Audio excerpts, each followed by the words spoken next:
in my bag tomorrow, and it will be on. Heading out to Burbank, actually on Southwest tomorrow, to catch up with these D-backs. Cecil Cooper, he can't catch up with his club right now. They are struggling mightily. Had team meetings. They've had challenges from Oswald. It's Bourne, Keppinger, Berkman, Lee, Pence, Matsui, Masonet, Quintero, Rodriguez. We are underway on a Sunday. The ace of the Diamondbacks, Dan Herron, fires it up and away. 1-0 the count to Michael Bourne. Glad to have you with us. Thanks for opening up your home to us, and we trust your weekend to this point has been a very good one. We hope you're staying cool, and we're hoping this man can cool down that ERA. It's been an upswing in the second half, though his last outing in San Francisco, a huge step in the right direction. The 2-0 is high, 3-0 the count. Very rare to see this out of Dan Herron with the first batter. It's usually the first 3 pitches are strikes. He's in danger of walking a very dangerous base runner in Michael Bourne. Big leg kick from Bourne as he takes right down the middle. We will hear from his pitching coach, Mel Stottlemyre Jr., on a couple of occasions in this game. And speaking of what it is that Dan battles in the second half of the season, and more specifically in August and September throughout his career. And it is a work in progress. Look, he's still having a great year, but he has raised the bar so high that a lot of us that cover expect that same kind of excellence. He's been a little bit more human in the second half, and this is a tough way to start a ball game. Bourne with 46 stolen bases. Now Jeff Keppinger. Keppinger homered here the other day, I understand. He did. He's 2 for 8 in this series. Big picture, a tough road trip, 3 of 17 as he takes, there it is, right down the middle. And strike 1. This is it. On a changeup. If you make a mistake to Keppinger, he's got the ability to hit it a long ways. Runner goes. Hester behind the plate. And that is a stolen base. Michael Bourne. That immediately brings us to the next storyline. John Hester is making his major league debut as a starter. Remember, he pinch hit the other night and homered up from AAA. And right away, a big-time challenge for the catcher out of Stanford. Oh, what a great jump by Bourne. Not a chance, really, for Hester. You see Montero. He knows how Hester feels. They're going to test the young catchers here at the big league level. They'll test him, and again, Dan Herron this year's a guy worth testing. Has not done a real good job with stolen base attempts. 14 successful, just 2 thrown out. It's part of his game, his pitching coach says right now he needs to grow. Well, he's got to focus on the central part of his game, though. And that's making pitches. That's exactly right. Bouncing ball, and look how big that turns out to be, because now the runner moves up to third on a ground out by Keppinger. And a quality at bat. Let's take a look at the defense for the Diamondbacks. He picked on a cut fastball away, by the way. Roberts, Young, and Upton. Ryan Roberts in the outfield. Reynolds drew Rusty Ryle. There's Rusty with Brandon Allen at first. And John Hester, as we mentioned. What was he hitting the books this morning? Nice play by Drew to his left. Now Dan Herron in a little mini jam here in the first inning, facing a terrific hitter in Lance Berkman. Went right after him down the middle with a fastball, 0-1. Lance 2 for 8 in this series with a couple of RBIs.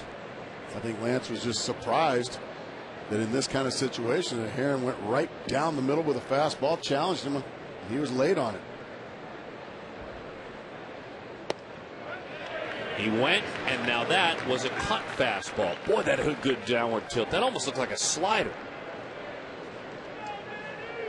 It's a bold pitch to throw to a lefty. It needs to end up right here. Yeah, you have to locate it down and in on the back foot of the left-handed hitter, and certainly Herron did that. And now he's got the hammer at 0-2. Be ready, Mr. Hester, to block it up. He went fastball away, 1-2 the count. Good 0-2 pitch right there, just off the corner, maybe a couple or 3 inches, just to see if Mike DeMuro, the home plate umpire, just how far that strike zone will go out. So now, split. or cutter back down and in. It looks like it's a split. Fastball. Fastball again. 2-2 the count. Hester and Heron, their relationship extends to this. I caught him on the side a couple of times this spring. And that's exactly what John said this morning as he was vigilantly preparing. 3 fastballs in a row away. Good pitch right there. That was a nice piece of hitting by Berkman just to shank that one foul. If Dan now can go to the fastball in, I think that might be the pitch that he could get the strikeout, maybe the freeze for the called strike 3. I'm thinking not the cutter, Darren. I'm thinking the fastball, the straight fastball, maybe the comebacker. That's what he wants to throw. 2-2. Broke his bat. That was definitely the pitch. I thought he might be able to freeze Berkman and maybe get the called strike 3, but Berkman got his bat shattered. And he'll try a new one. Boy, that cutter has really leapfrogged up the ladder with regard to how often it is used this year. The curveball, the get-me-over curveball, not a strikeout pitch. The split-fingered fastball has gone down in the amount of times it's used. Big pitch. In. Bouncing ball, ground ball. And that stolen base comes around to score. He just threw a fastball with a downward tilt. Out over the plate, and Berkman drives in a run. Yeah, the stolen base comes around to score, Darren, but so does the walk, the leadoff walk. When you put a guy with speed like Bourne and give him a free pass, he's going to steal second on you more times than not, and he's usually going to score.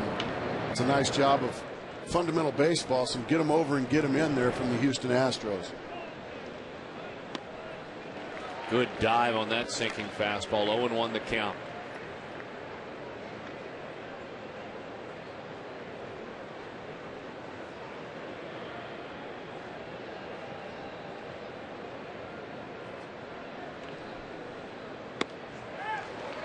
Cut fastball and a dandy. So straight fastball, then cut fastball. Again, the cutter will run away from a right-handed hitter, although today he's really on top of it. It's running down and away. Big run producer Carlos Lee. 21 homers, 81 batted in. Well, there's a split-fingered fastball, and Hester did a nice job smothering it. We did not see one to Berkman when you thought maybe Heron was thinking strikeout. I think Danny was thinking along with Berkman, thinking, well, Berkman's got to be looking for a split, so I'll keep pounding fastballs. Cutter, fly ball, just enough to miss there. The walk, as you said, and the stolen base come around to score. And so Houston leads it by a score of 1-0.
Talked about them. Of course, there's Rusty Ryle, Chris Young, Brandon Allen, John Hester.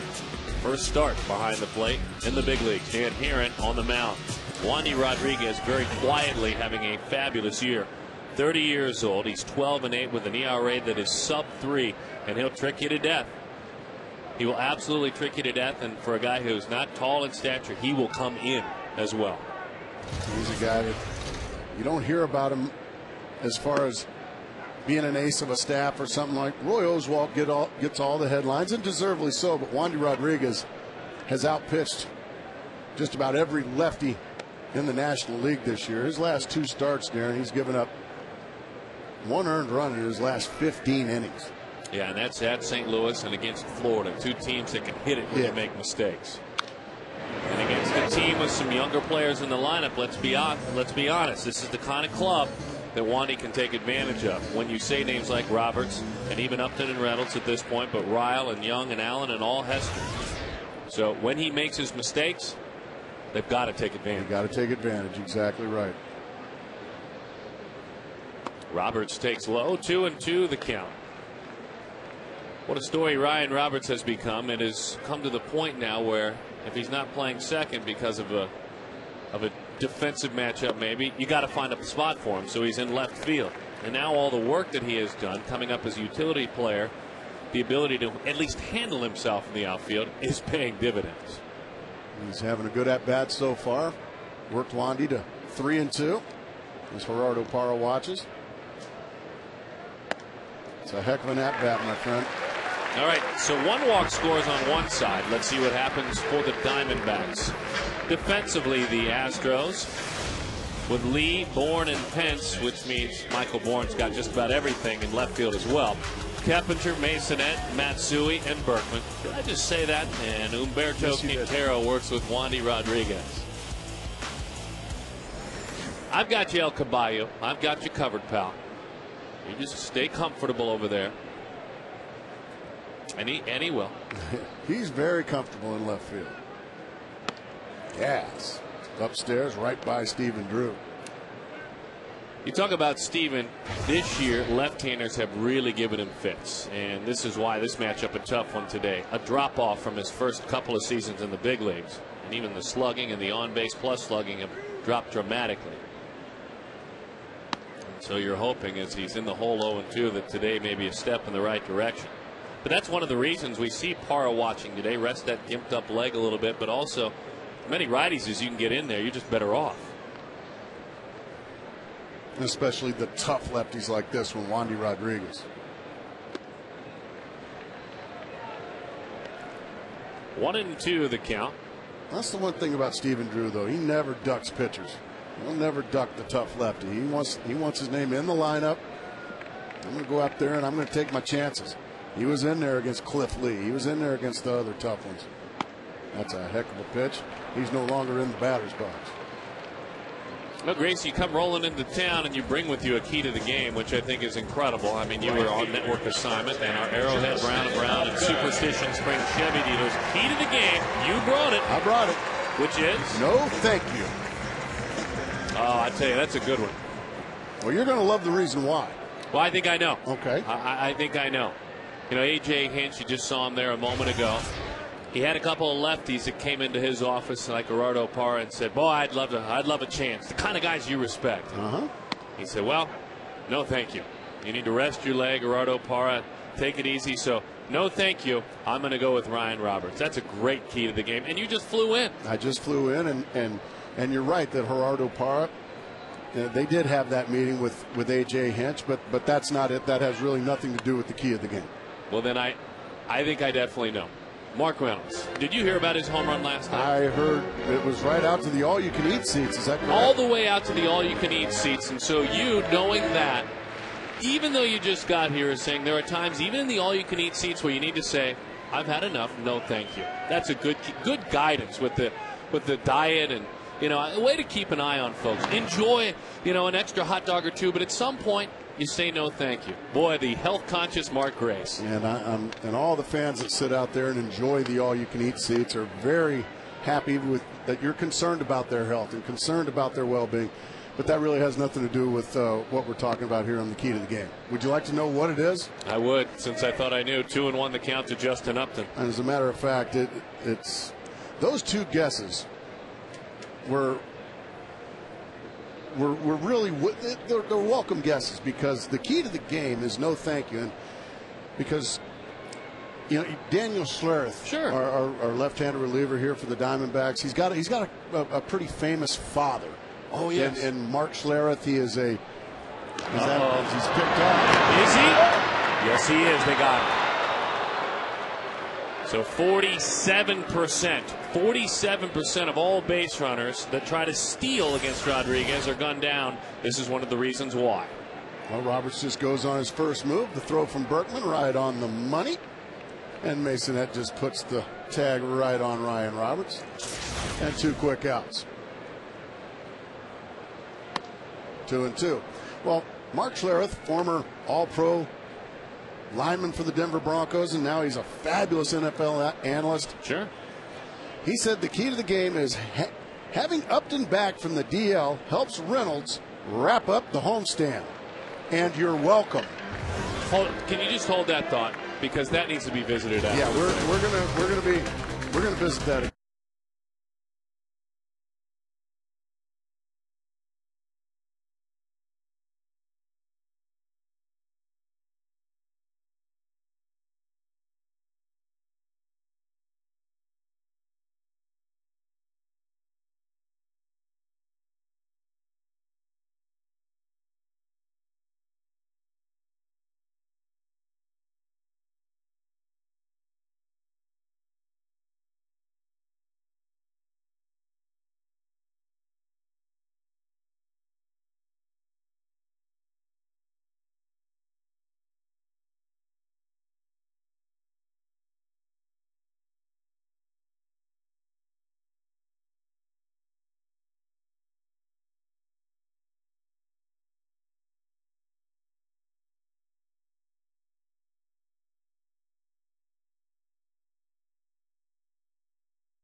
I've never seen a guy so locked in for so long, but it can go the other way as well.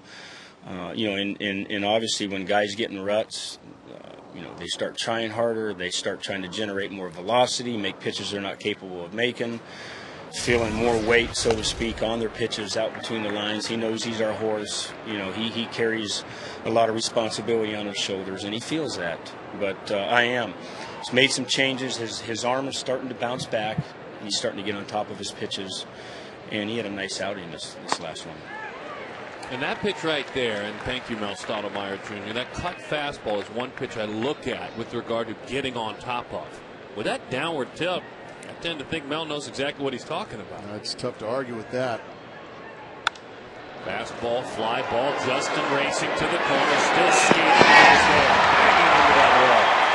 Fine play, Mike, and he covers some ground. There's no substitute for just pure speed, and that's what he does. He just gets on his horse, makes the play in fair territory, and he's just fine. Always keeping his eye right on the baseball, worrying about his body later. That's what you love to see about Justin Upton.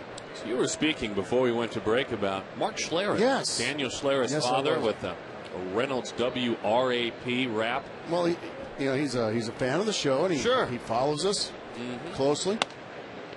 That's a strike. And he said he thought today's key to the game should be having Upton back from the disabled list helps Reynolds wrap, WRAP with quotation marks, wrap up the homestand. And then I think he thought that was such a good key to the game. He puts, and you're welcome. Real? Yeah.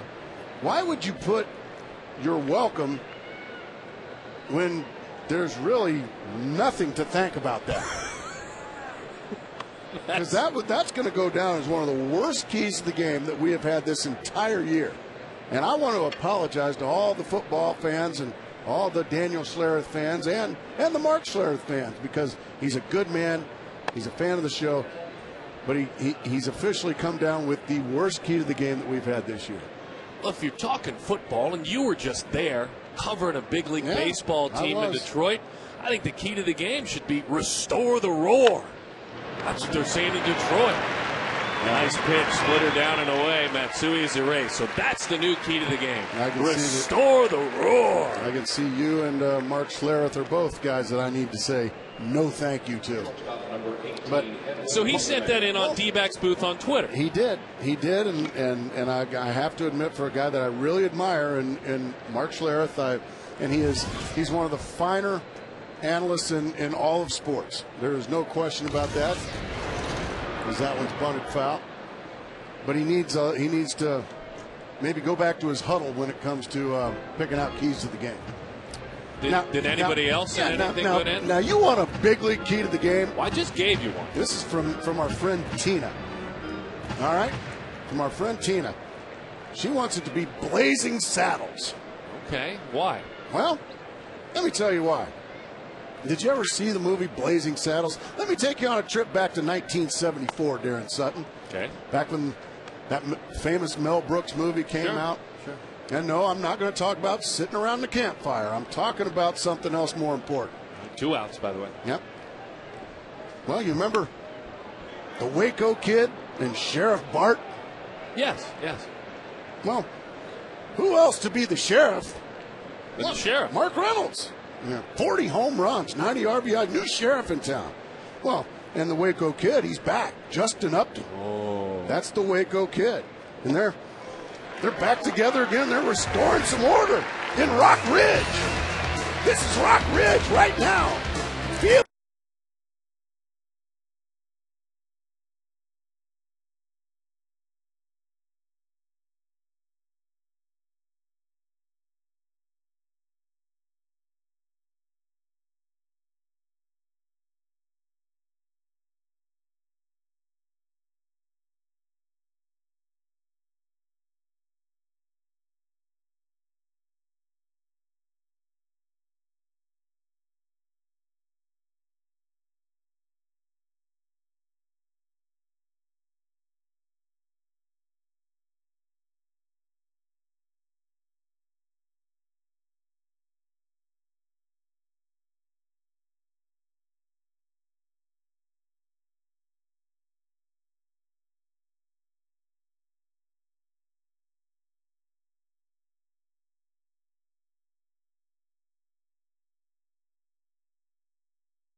you by the top 3 Power Chevy dealers in the Valley, and by Triple Hops Brewed Miller Lite. Great taste, less filling.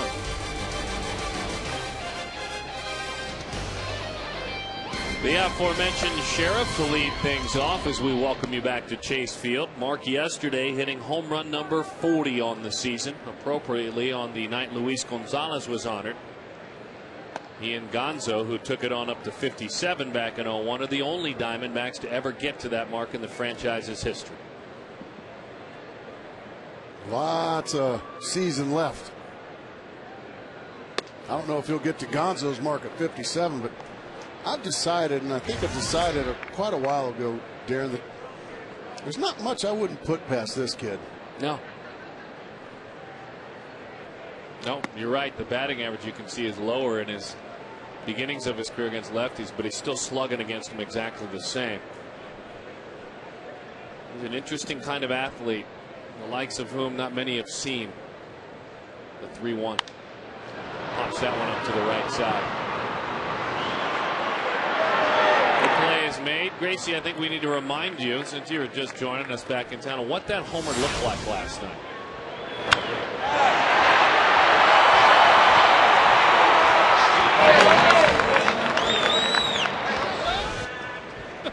That's ridiculous.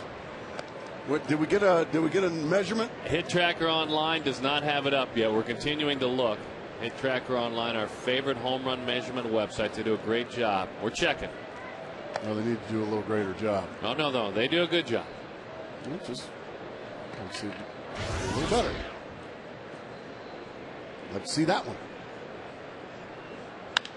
Rusty Ryle, base hit left field.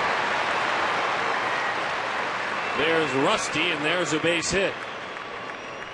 He didn't wait around. He got the first fastball in the middle of the plate, and he just drilled it into left field. Nicely done.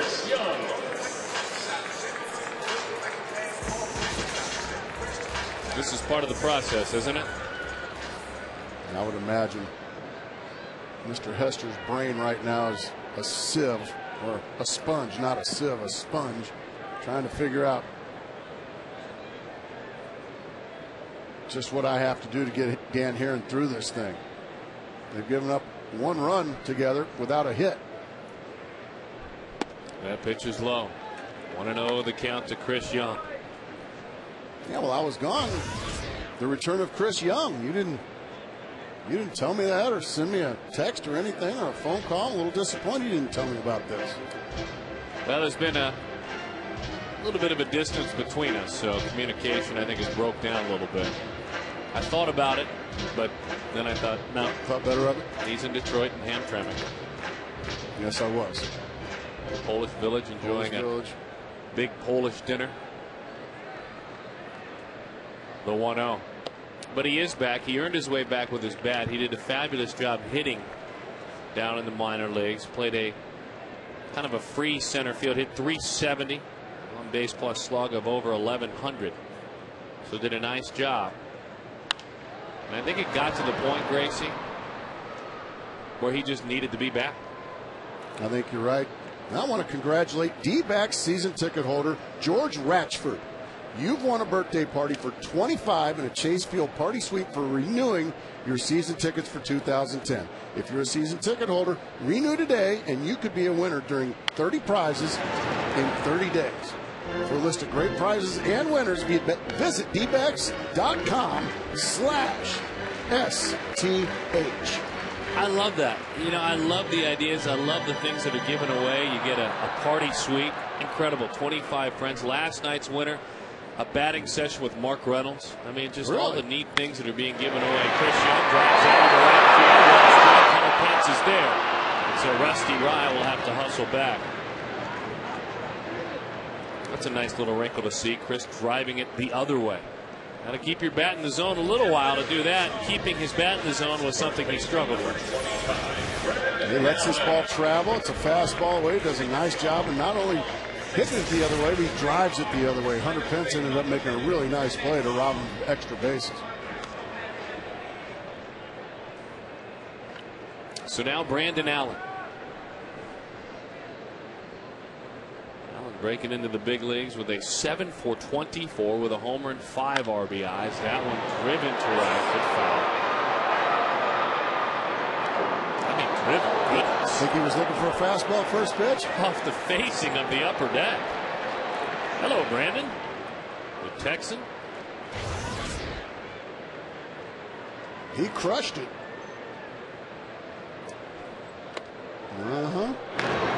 Yeah. You're gonna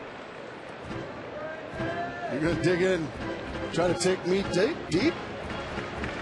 I'm gonna come up and in. It's a good pitch. And you know, when I say that, I'm not saying that, grab a bat. I understand that, but it's an effective pitch, because if you can go back out there and he nearly got a strike, that's what makes it so effective. Well, you have to, especially these big guys like Brandon Allen. If you're Wandy Rodriguez, you can't just sit and let him dig that back foot in, get comfortable, and get those big arms extended. You got to get their attention. Hey, I'm out here too, pal. Breaking ball, a nice take there by the youngster.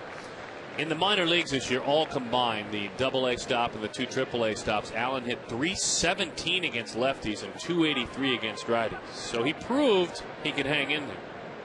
This is not a AAA left-hander. I was going to say, those are minor league lefties.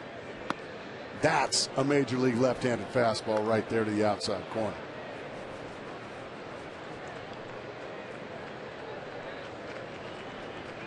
Allen already getting an earful, but not saying much back. He is a very, very quiet young man. Outside corner, that's strike 3. As you were saying, a different look at the southpaws up here, up above AAA.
Your favorite Hawaiian island: Maui, Oahu, Kauai, or of course the Big Island. The Big Island. And this has a unique tie. There's some of your choices. Well done. Good looking graphic there. Yeah. That Big Island looks like it's just the place you want to be. Go stick your toe in some lava. Nah, that's big league. So what would you vote for in the text poll? We'll tell you why this is the subject matter here in a bit. You ever been to Hawaii, Darren? I have been to Maui. I have been to, what were the choices again? Maui? Oahu, Big Island, and Catalina. Okay, really. Kauai. I've been to, I haven't been to Kauai. See, I'm going to vote for E, Catalina. Oh. As that's a strike over the outside corner. Well, Darren, that's just off the coast of California.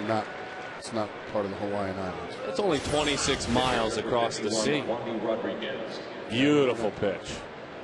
That is just cool, and that reminded me a lot of the pitch that Brandon Allen struck out on to end the second inning off of Wandy Rodriguez. Mike DeMuro really getting some corner calls.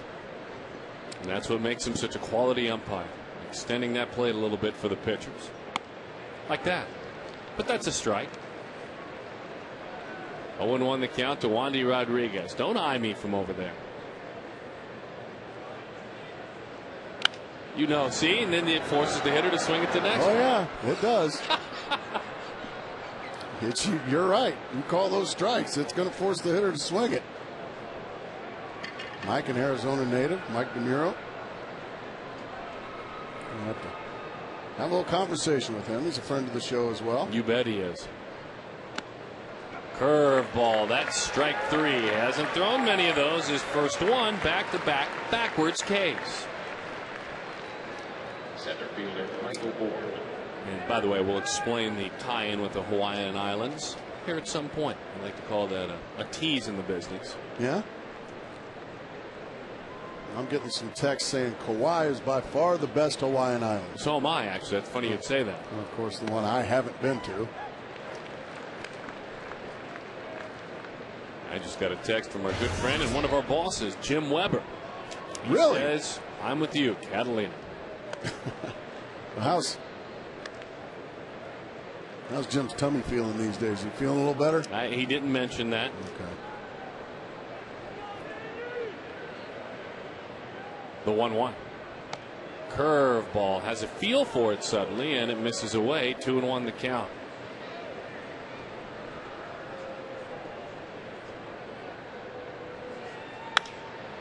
Fly ball left.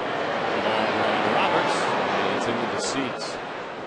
You know, Mel Stottlemyre Jr. talking about Danny trying to do too much. What he means with regard to his mechanics, maybe arching his back a little bit more, opening up those shoulders a little early, and leave things up and away. What a pitch, a cut fastball. And when I go to Catalina, I love to stay at the Hotel Heron. Boy, they have a great doorman. Amazingly enough, his name is Dan Heron. He does a great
watching this man, because his first big league at bat had a huge impact.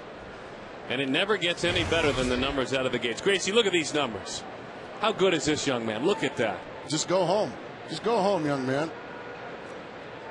Oh, dear. Well, just call it a career. A breaking ball and a base hit. Let's just break out a podium for him right now. He can say a few words and just ride off into the sunset.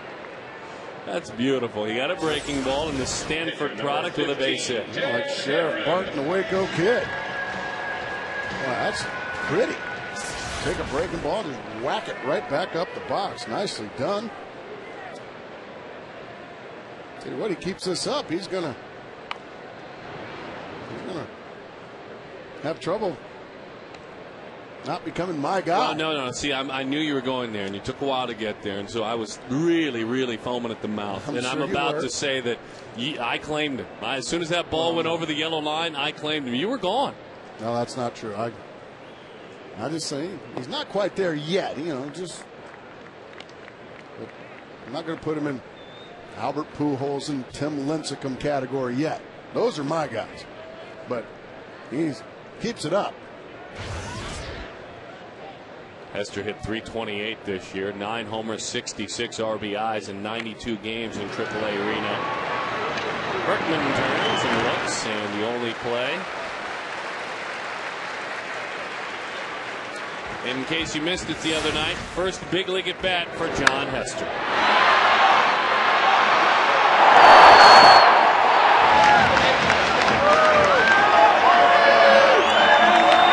That was on the tail end of the silent treatment. That was after the ball game. Well, you got the silent treatment and the shaving cream pie. That's a tough daily double right there. You bet. Now that's the words that I like to say. He'll be just fine. Well, he will be just fine. He wasn't at all worried about hitting this morning. I mean, at all. But maybe that's a good thing. He had his notebook, his personalized notebook, name already out front of it by this fine scouting staff here in Arizona. John Hester, catcher, Arizona Diamondbacks, and he was studying, getting ready for the ball game, and getting ready to catch and work with Dan Herron. That's all he cared about this morning. We know you can hit, young man. That's why you're here. Late call of time. You could see Roberts, the way he hopped out. Kind of an old school player, Gracie. He exhibits those characteristics. He knew he had ticked off Wandy Rodriguez. Almost felt bad about it. Well, a lot of times when you get that late call of timeout, pitcher will let one go right at your noggin. So he's, I'm not going to let you do that.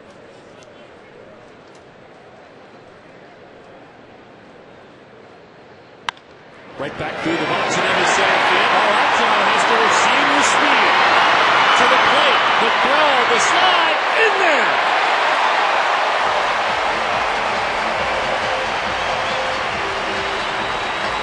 An RBI for Ryan Roberts. The couple of days I spent in minor league camp, I saw Chip Hill over bird dogging, figuring out things like, can this big guy run?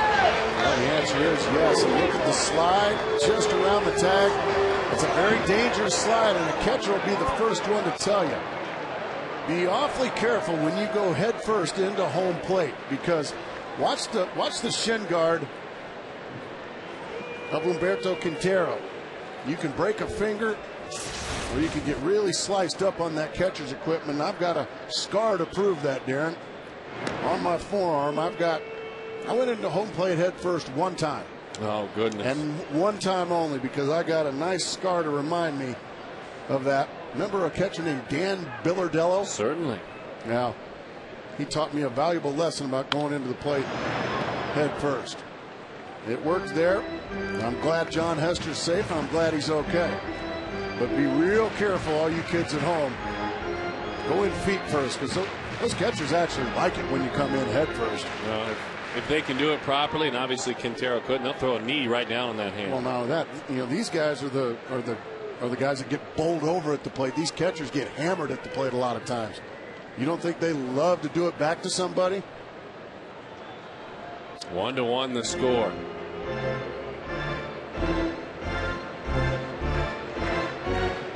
Follow the D-backs on your iPhone or iPod Touch like Gracie was the other night in Hamtramck with MLD.com at Bat 2009.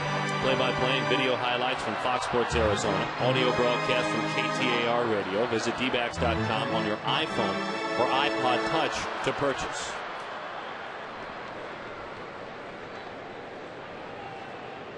I miss Hamtramck. The 0-1.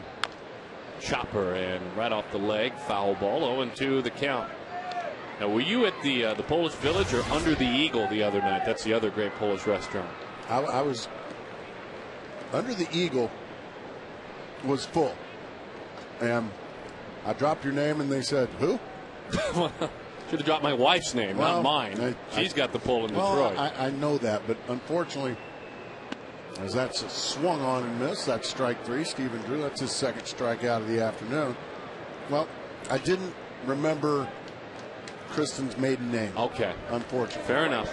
And I said, well, what about Kristen Sutton? No, don't know her. Who's that? Now, if I would have said my last name was Mpemba, I'd have probably been in there. Oh, that's the fine TV voice of the Tigers, yes. Mario Mpemba. Yes. Two outs. But that name doesn't really hold a lot of. Is that sky to right? Pence is going to make that play. And that'll retire the side, but not before. John Hester got on his horse, diving in there safely.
Through it like you're breaking the tape at a finish line.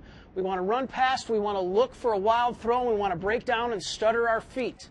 That's your D back to basic tip of the day. Jeff Roden, thank you very much. Camp coordinator for the Diamondbacks, going back to work. All you youngsters, we hope you're enjoying watching. Hope you're having a good weekend and a cool weekend as Jeff Keppinger leads it off. Good pitch. It's called in. 1-1 the count. Running through first. The right and the wrong way to do it. Line drive into right center field. Boy, he caught a fastball off, and it was a double up there from Dan here, and he went in and then right back in there, and Keppinger a nice adjustment. Just kept his hands in nicely and drove it out into right center field for a leadoff base hit. That's nice. That's a fastball in. Just hit it right out there in the green grass between Young and Upton. Now an opportunity for Houston to answer back. Here's Lance Berkman.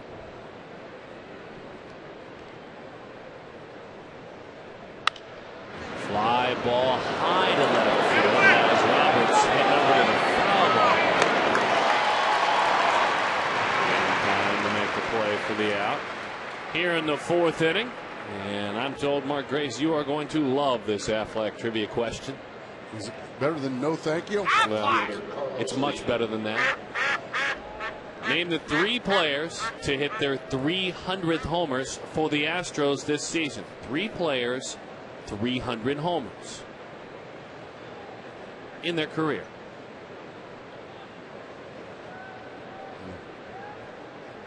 What a great question. Tough day. Very tough day. Key to the game. Now the Aflac question. No, wait a minute. You don't like that key to the? Well, I know the key to the game bad, but you don't like the Aflac question? It's very easy. It is pretty easy. I see what you're saying. It is very easy. You mean Carlos Lee, Pudge, and Berkman? Yeah.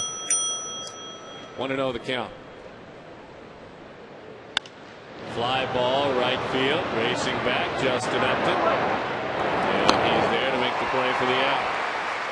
I only did that now, folks, because, I mean, if Gracie doesn't rubber stamp it, doesn't bless it, I've got to support it.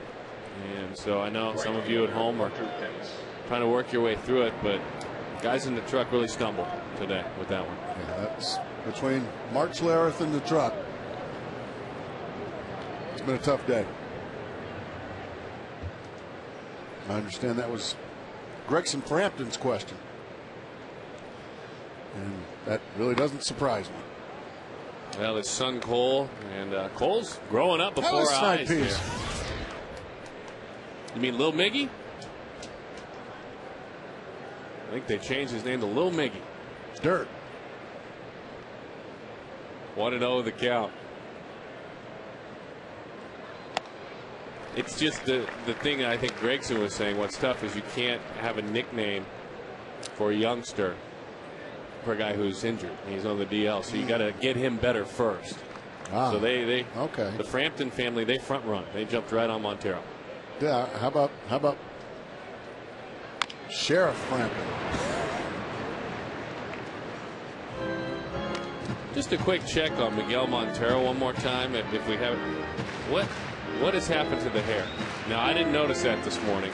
It's gone. Someone needs to. Oh no! If they're in the clubhouse or someone down there, please have him remove his hat, because he may have gone over the edge this time. Oh. The 1-2.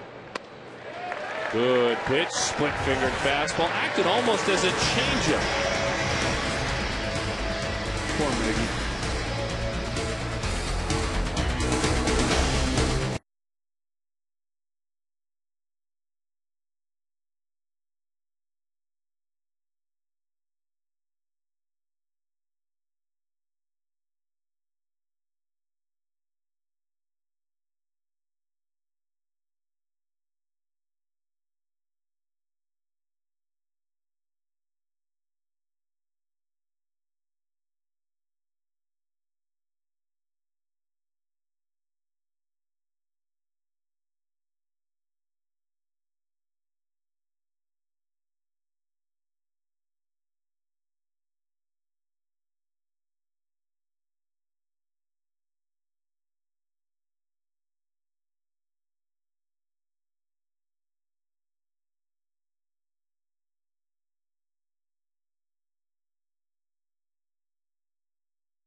Homers for the Astros this season? A very good question, as Mark Reynolds leads it off and takes a breaking ball for strike one. Well, the answer is Carlos Lee, Lance Berkman, and the man who now plays for the Texas Rangers, Pudge Rodriguez. Right on that one. D-backs hit a home run that hits the Gila River Casino's hit and win sign here in the fourth. The lucky fan watching wins $650,000. Michael Mahone of Scottsdale is our contestant. Grows by 10 grand every time. This is the guy that can do it. Tell you, the guy on deck can do it too. He is homered just near that sign into right center field, and Rusty Ryle. I think, unfortunately for our contestants, this guy hits him a little too far. Usually hits it over the hit it here sign. 1-2 the count. Get him in the foot. Nope. Skipped out of the way of it.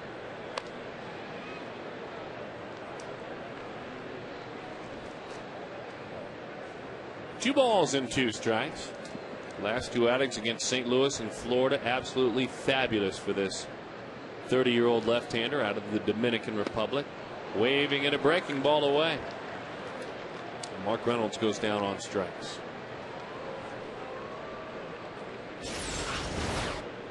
Breaking ball down and in on the back foot, and right over the top of it goes Reynolds. That's a heck of a pitch from Rodriguez.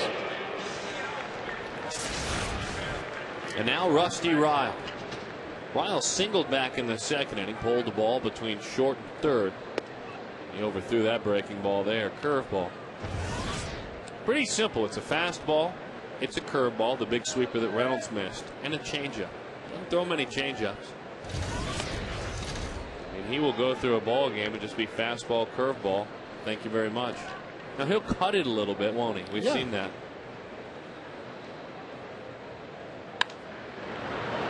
He's beating with a fastball and 2-0.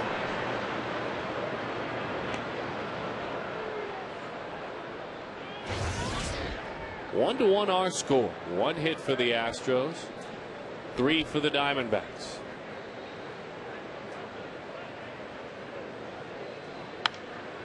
Beat him again. Beat him with another one. Why does that happen? You're just thinking curveball? I just think a lot of guys, especially the little guys, the guys that are short in stature like Rodriguez, I think a lot of times you just don't expect the ball to be on you as fast as it is. You expect it to be 85, 86, but it's 91 or 92.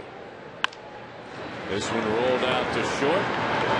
In time for the out. An opportunity for Chris Young to prove himself in the big leagues. In 13 games in AAA, hit .370, clearing his mind, he said. I didn't do much mechanically, you know, just kind of went out there and tried to just enjoy the game again, you know, go out there and just have fun, you know, not really think about the mechanics and just go out there and swing the bat and just focus on just, you know, having good at bats and grinding and battling out after each time. So out there I got a few hits and gained my confidence back and started to, you know, run around the outfield, talking mess with the other guys and just having a good time. And the one thing that A.J. Hinch commented on upon seeing his return was not about his play, but about how he was carrying himself. It got to the point near the end where Young was, as he drives that one to right, to the corner it goes. He just looked like he had a, sorry, I'm going to finish the story, Grace. Did you see that play? I saw that grab. That's worthy of one. Contract? Oh, absolutely. Let's take a look, see. Oh, my goodness, yes. All right, 4 free tickets, good ones to a future game. We'll get it out there. He did not go around. And you know where that is, too, don't you? That was the redhead section. That is the redhead section. That's where the redheads are on those Tuesday home games. Yeah. All right. Congrats. Yeah. Nice play. By the way, did I tell you yesterday, maybe did you hear that a foul ball came back to me in the booth? Did you catch it? Nope. Booted it. Did you really? I booted it. Did you try to catch it? Oh, yeah. I tried to catch it. That's all that matters. I still got a little bone bruise on the palm of the hand. I booted it. You'll be just fine. Ego. Bruised. The 2-2. Here comes a curveball. But it got to the point, Grayson, I think you'll agree, where he was just carrying himself with a 1,000-pound burden, Chris Young. And it showed in his body language. Yeah, you could tell in his body language that he wasn't enjoying baseball. And when you put a lot of pressure on yourself, when it just starts to snowball on you, and that's what happened with Chris. He just couldn't allow himself to enjoy it. He'll enjoy that at bat right there. That was a good one, drawing a 2-out walk. Don't forget, keep track of your height this school year. The first 5,000 kids inside Chase Field on Sunday, September 13th will get a Chris Young growth chart, courtesy of the Arizona Milk Producers. For information, call 602-514-8400. Visit dbacks.com/Sunday. Come out, get your growth chart, and see the Diamondbacks beat the Brewers. Time was called, and Rodriguez goes ahead and does what you should do, young pitchers. Just throw it. Throw it anyways. Now we're going to get a meeting on the mound with Lance Berkman and Quintero, the catcher. What's going on here, Darren?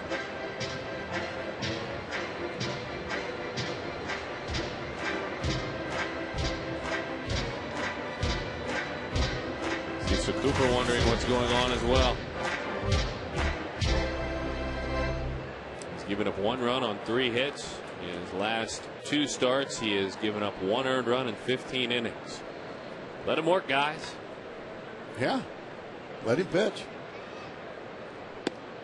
Kind of like that. And the other part of it is this young man, though we know and we hope he's going to be a good one and is growing into one, Rodriguez took him to school last time. in Brandon Allen. And has continued to do so here. Brandon Allen hit a very long foul ball his first time up. Usually when that happens, and I'm sure most of the levels he's been, he gets breaking balls or off speed after you do that to a fastball. Every pitch has been a fastball since then, but right on the outside corner. Another one. He cut the fastball there. First big league home run for Allen was in San Francisco. And it's something he'll never forget. It's Joe Martinez.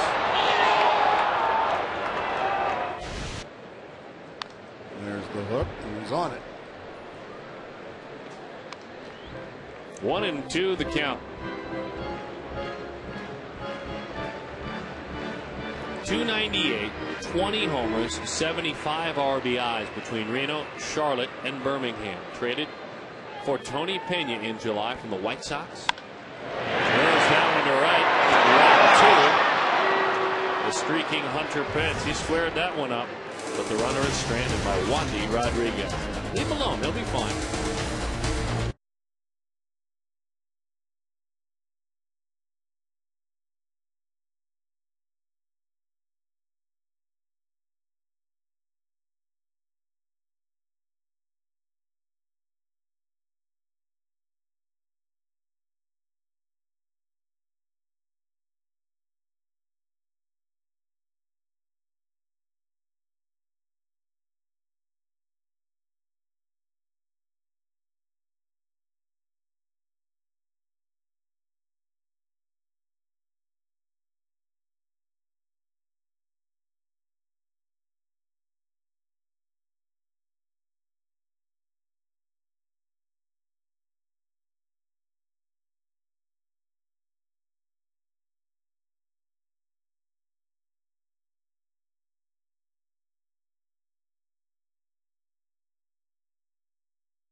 Scott Schoenweiss on the disabled list for obvious reasons, losing his wife earlier this year.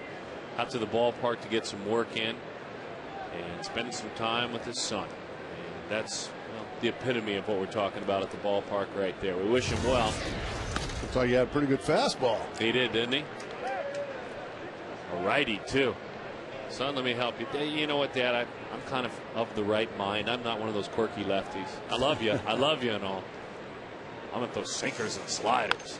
That's a ground ball. Brandon Allen. Nice pick. Nice feed.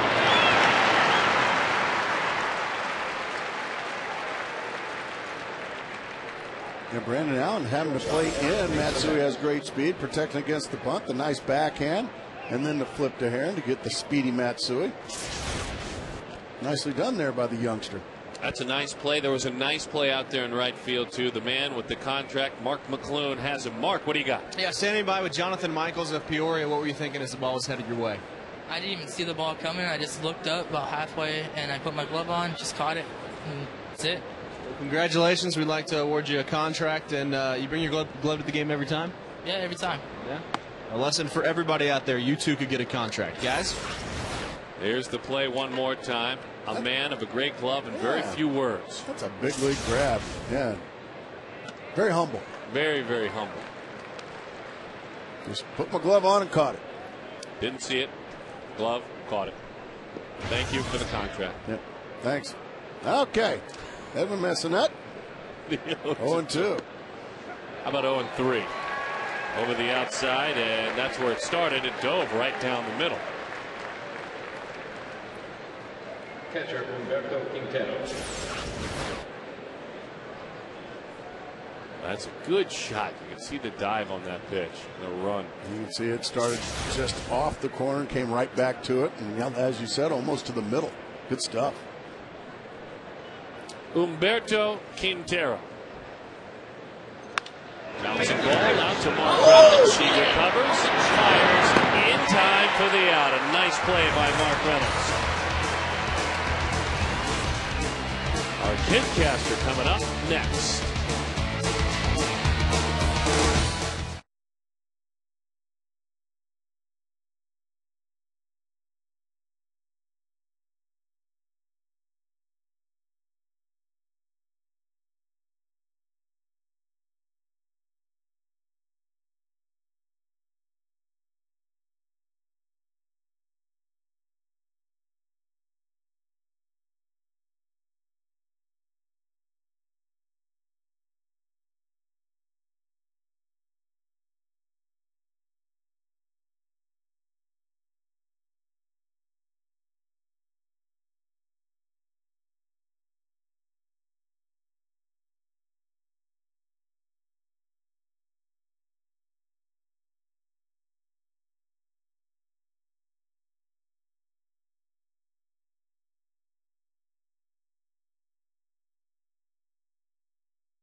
We have done it. It is our honor to be joined by Brookland, and it is. I put it all together because it's such a great name, Brooke Lind, as you know. Congratulations, welcome. Thank you. Good to have you here. I'm Mark. Nice to see you, brother. Right through the middle, Hester is erased on a ground out. Now, your baseball knowledge, you love the game, but you also play the game, and you play softball. Explain your position. I play catcher. Okay. Most of the time. Well, actually, always. Look at it. Such a beautiful lady who's going to get her teeth knocked out with foul tips and all that stuff. I mean, no, I catch them all. Oh, you catch See? them. She'll be just fine. She'll be just fine. Do you have a good arm? Yeah. Can you hit? Yes. I got, last year for my school softball team, I got best offensive player. Well, congrats. Thank you. Congrats. Now, 8th grade at Newell Barney Junior High? Yeah. In Queen Creek. Mm-hmm. All right. And you submitted a great essay, and it was chosen. Our good friends with Sanderson Ford. They picked you. We were out of town, and we're glad they did. Who is your favorite Diamondback and why? I'd have to say Justin Upton. Justin Upton's like a great player, and he's also an inspiration. Like coming in at a really young age, and like mostly, I'd say he's better than half the people in the whole Major League Baseball. Oh, I think he's better than more than half. Yeah, a lot Don't more. you? I mean, Brooke, we have going on out here a little bit of barking. I'm sure when you're catching that doesn't happen, but the pitcher out on the mound, Wandy Rodriguez, is angry with the strike zone, and he is barking out a little bit to Mike DeMuro. DeMuro took his mask off, folks, and said that's enough. So now the catcher behind the plate, his role is to make sure Mike DeMuro doesn't throw his pitcher out of the game. Here's what we're talking about. he thinks that's a strike, and it probably should be. Right over the corner. And yeah, he's barking now. When an umpire takes his mask off, that means you better be quiet. Now Humberto Quintero, I'm sorry, should, hey, get off my pitcher. That's ball 4. And that's the role you would take, the peacemaker, right, as the catcher? Yeah. But it wouldn't go well. It doesn't go well in the big leagues, let alone at your age. You probably shouldn't argue with umpires, correct? Correct. Brooke joining us up here, our kidcaster. Now, this is where have you ever argued with an umpire? I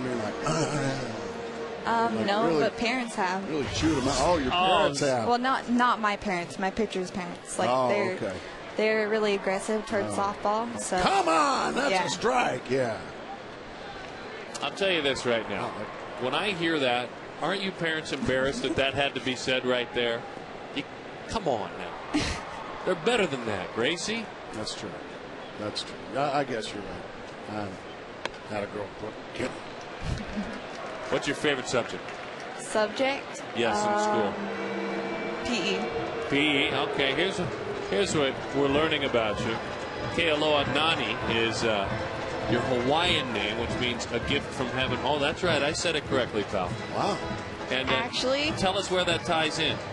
Well, actually, it like K means the, and aloha means love, and then Nani means beautiful. So it's like the love is beautiful.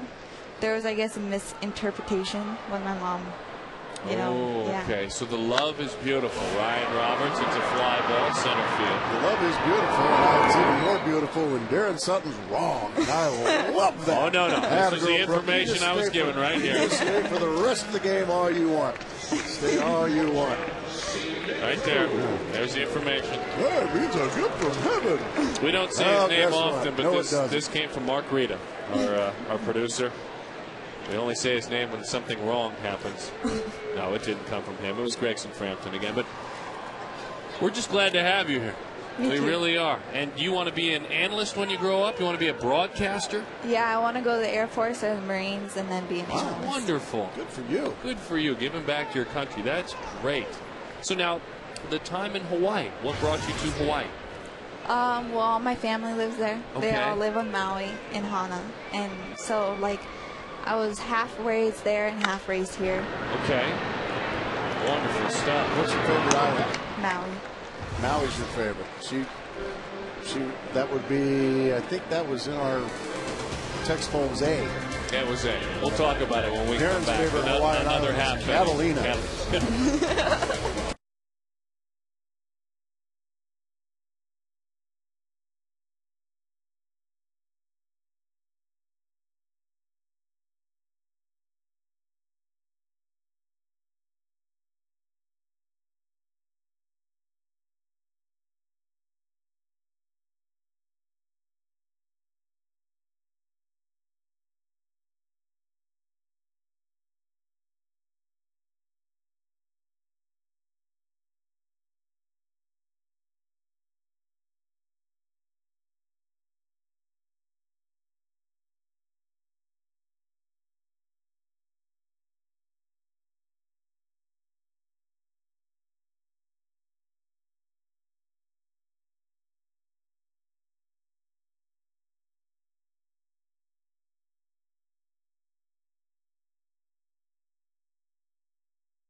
Maui, text to 36929 and Hana, and it's in the Hana area.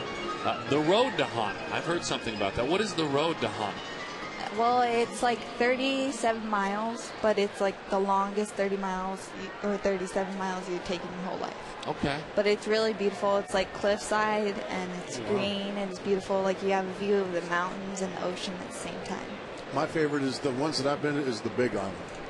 My sister lives on the Big Island. The volcano is there, but also some in Hilo. Mm-hmm. some of the most beautiful, or near Hilo, some of the most beautiful waterfalls I've ever seen. Yeah. It was one of the most amazing helicopter trips that I've ever taken. Scared the dog out of me. Wandy Have you ever Rodriguez. taken that trip? Yeah. It's cool, isn't it? Did you get scared? No. 1-2 the count. I guess I'm the coward. By the way, Wandy Rodriguez made the nice, it appeared anyway, with home plate umpire Mike DeMiro. They stood side by side for a moment. Wandy knows that even though he is frustrated, he needs this home plate umpire. This is conversation. Neither one of them got animated, did they, Brooke? Nope. At the end of the day, umpires and players, they're all in this thing together. You know who I think they should make shirts of? Who? Is Hester. Well, even though he's like brand new. Like, I don't know. Hester already? Yeah, already. I don't know. He's been a really great player so far. Well, he's homered, he's singled, he's scored, he's from Stanford, so he's smart. Well, did I tell you he's my guy? No. Why? Why? For all the reasons you just said. Because he's done a great. Look at that big scab on his elbow, man. He's down there in the dirt grinding. I love that. So you're a front runner. Well, of course. Nice. No, Brooke is now on. Brooke moves right to the top. Hello, is this working? Hello? So coming up on weekends when Gracie's off in Detroit on network assignment, Brooke will be with us as the color analyst because she just really told the truth there. And that's the most important thing about a color analyst, is to tell the truth. A front runner. You and I will cheer for him if he goes 1 for 8 at some point. That one is high and away. UFC fighting? I told you like that. Wow. Yeah. You like little Danny Knuckles? Just getting after it? All right. I like Randy Couture. Randy Couture. And I'm guessing that doesn't mean he dresses nice. That's his name. Okay. He's the old guy. Yeah, he's coming back. He's coming back, I know. And it's tough. And of course, you have to, I'm guessing, like Shane Victorino. Yeah. Look at that smile. Actually, he's my cousin's son's baseball coach. Well, his brother's his baseball coach. Wow. Yeah, so like Shane knows my family. Really?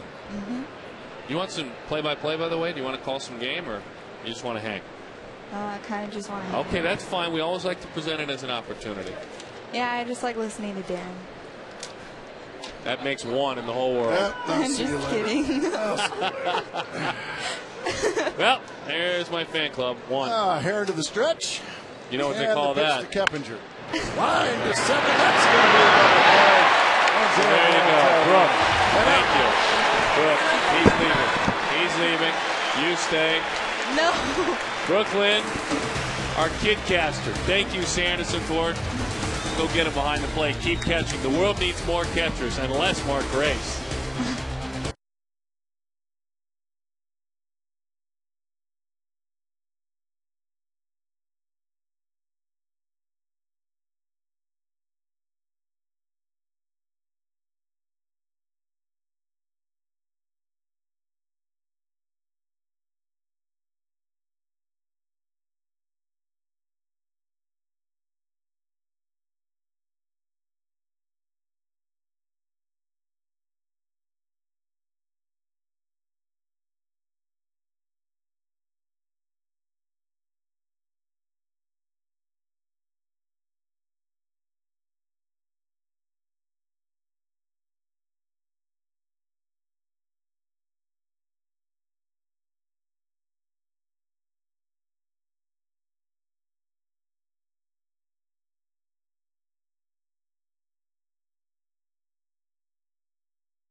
fastest 3G network. Justin Upton ready to go. Brooke did a nice job. I want to thank her for coming in, and family doing a nice job with her. Very respectful and an athlete. What a sweet girl. Really didn't like me very much. Well, can't say I blame her. 2-0 the count. Long line of females like that. Good time to move on as that one is fouled off. 2-1 the count.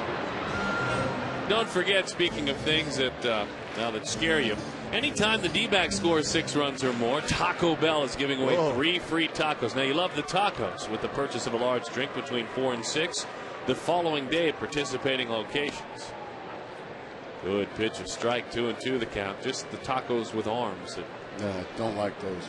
Strike fear into you. So let's get it on up to 6 runs. It's been a huge offensive roll of late. Let's keep it going. They've run into a buzzsaw here this afternoon in Wandy Rodriguez. Not a surprise. Not really. a surprise at all. This kid is one of the best lefties in the National League. Justin Upton draws it deep right center field. Up high, it is out of here.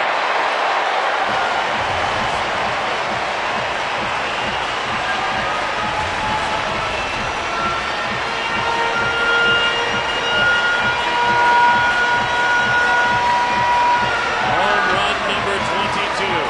RBI number 70. Hitting behind him, Mark Reynolds. 2-1 the score.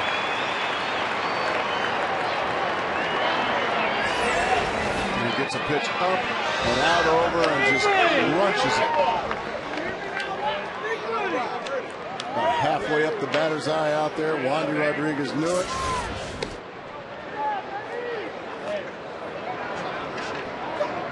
My goodness. Between Upton and Reynolds, it's about at 65, just no doubters. Yeah, that's well said. And in this ball game, the 2 runs that have been driven in, Ryan Roberts, 318 this year against lefties. Justin Upton, 391 this year against lefties. The 2 guys that had to come through amongst a group of them have been. 2-1 the count. Whereas interestingly, Mark Reynolds not as successful against lefties as right-handers. It doesn't always go the same for everyone, does it? The 2-1. 2-2.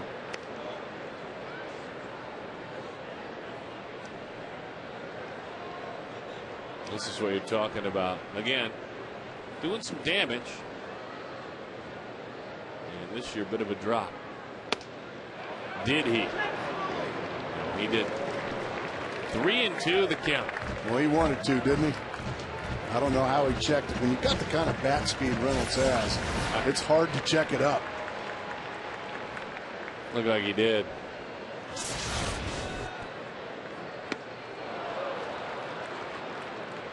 Reynolds goes down with a breaking ball. Rodriguez in his last 10 starts, an ERA of 2.05. Nearly 7 innings per start. Now, that includes that 2.05 ERA, a 4-inning pitch, 10 earned run outing against Milwaukee. That's how good he's been. 7 of his 10 starts, 7 innings pitched or more, and 1 earned run or less. That is doing it. I mean, to have an ERA like that, Gracie, and have a 10 spot in the middle of it. He got killed for 10 runs by the Brewers. That made you happy. 1-1 the count as we move on.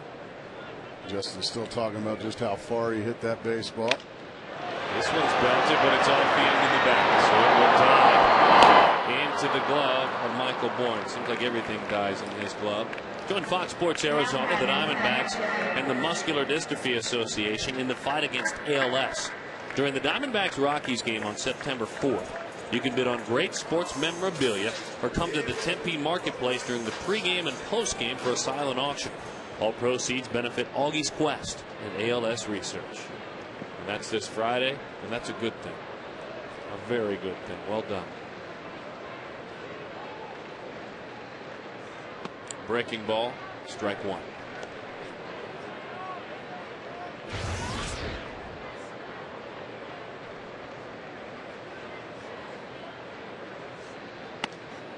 Fastball is up and away. Young line to right field. And he walked.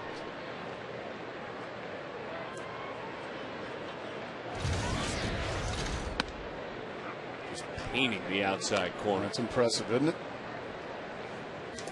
You got these are angry fastballs and angry breaking balls. I mean, he has thrown nothing but perfect pitches since the home run from Upton. Oh dear. Backed off, way out front. Young goes down on strikes. 0 for 2 with a walk. But Justin Upton gave the Diamondbacks the lead. You bet he did. On the line in center field.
Visit APS.com to better manage your monthly energy bill. And when you manage your bill, you can maybe in the wintertime heat your pool a little bit easier and make sure that the bills are manageable as we head out to the pool. Our Ride Now Power Sports Pool Camp. Good day for a swim, kids. It gets up into comfortable triple digits. Good friends and partners with Ride Now Power Sports. Dan back to work. First pitch over the outside corner. That's strike one. Beautiful pitch there to start off. Lance Berkman. First lead of the ball game that Dan Heron's seen. He's 9 outs away from a victory.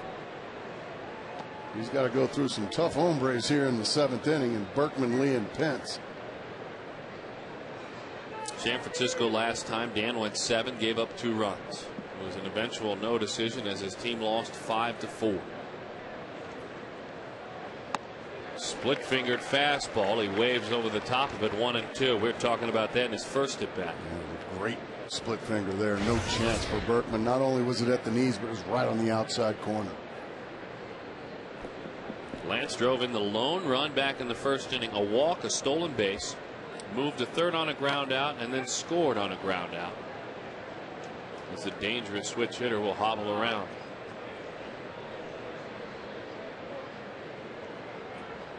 This is known, if you folks didn't know this, Chase Field is a hitter's ballpark. People talk about this as being a hitter's ballpark. Ball flies here as Berkman walks it off. Second highest elevation in the major leagues. And it plays like it. At home, Dan Heron's ERA is 2.07. Opponents hit 183, on base of 227, and they slug 298 at home. That is so far below average. Of all pitchers that work here, it's laughable. 2.07. 2-2 the count. That includes the second half. He hasn't pitched all on the road in the second half. I still think this ballpark plays fair. If you hit it, it's a home run. If you don't, it's not. And you've really got to hit it a long ways to center field here, and to left center and right center. All my times I've been doing this, back from when you were a player until visiting players came in, right there in the middle of your screen, that batter's eye. I can't find anybody to say anything negative about that. Hot shot, base hit, right field. Cut fastball there, stayed up and out over the plate, and so Berkman shot it through the hole. That batter's eye in center field gets rave reviews from every hitter I've ever spoken to. Berkman was looking into it here.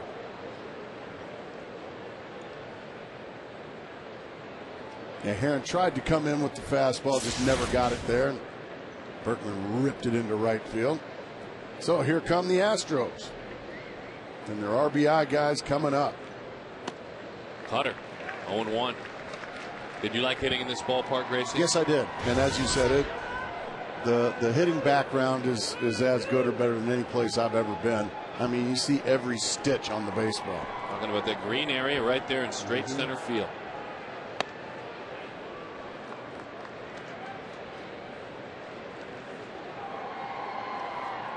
A lot of doubles and triples in this park add to that hitter's park statistically because of the alleys. Those big alleys out there. 413.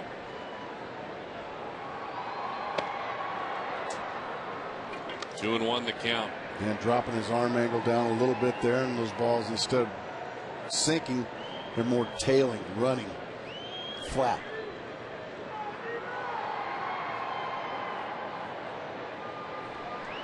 Trying to roll up a ground ball. Cutter is away. 2-2 the count. Instead, it's 3-1. He didn't get that one where he wanted to. There's that batter's eye that Carlos Lee looks into. Mark Grace looked into. Tell you what, he's going to get a good look at a 3-1 fastball here. Cutter. Chopper. Reynolds. Barehand. Got it. What a terrific play by Reynolds.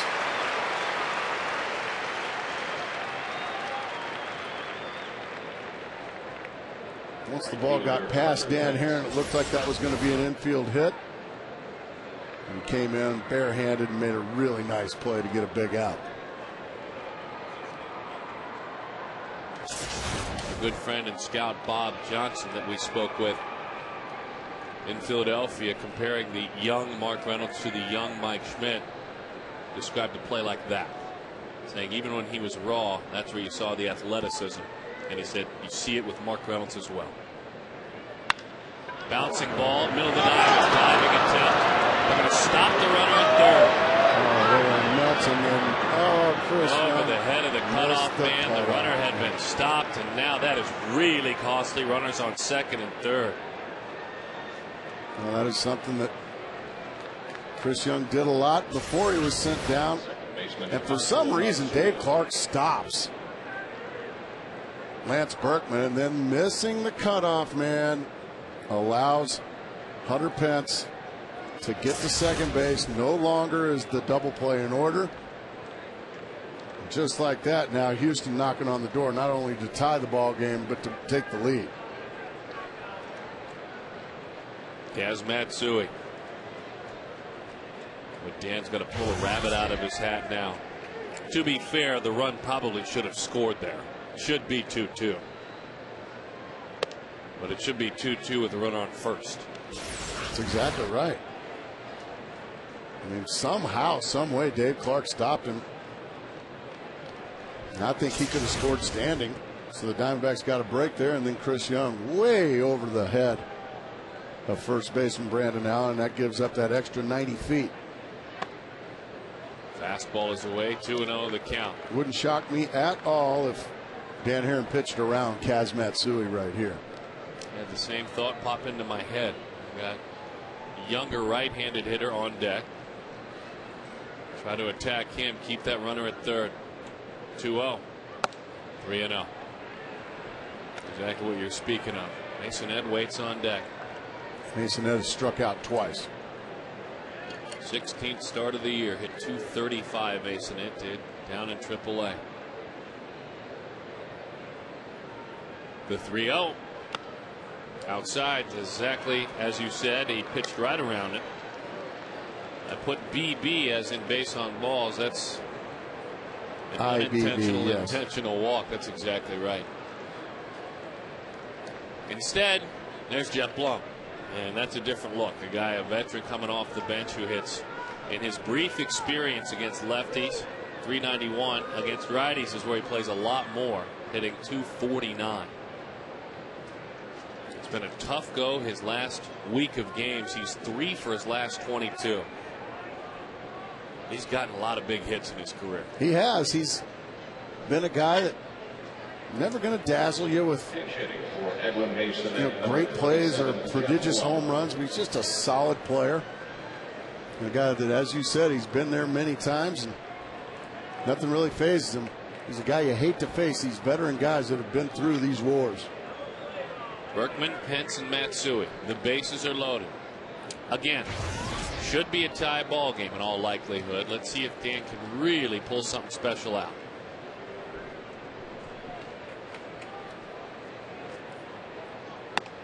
Get me over curveball, strike one.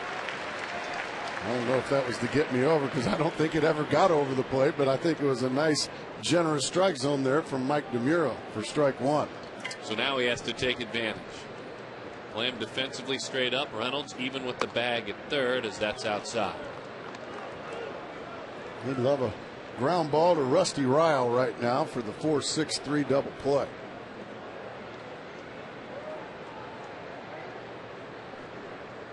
He has rolled up 10 double plays this year. Fastball going right by him. Belt high, outer third, and right by Blum.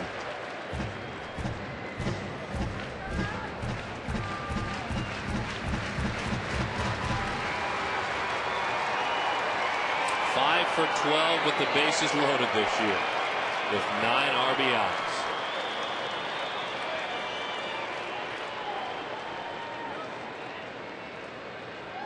We'll walk it off for a bit.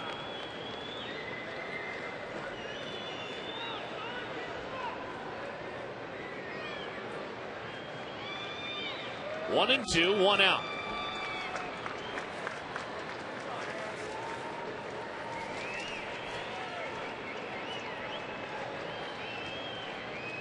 The 1-2. Nice job blocking it up by Hester. That was a split-fingered fastball. That's how you build trust with your ace. Just smother those split fingers and let Dan Herron know, you know what, if you bounce it, it ain't getting away. Well, that's about as good as you can do it. There was no 5-hole at all. There was nowhere for that ball to go but right in front. Nicely done there by Hester, a.k.a. my guy. The 2-2. Fastball, he was looking for it. But where he threw that pitch, Darren, that's all Blum's going to do with that pitch. If he hits it on the barrel, he's going to pull it 200 feet foul like he just did.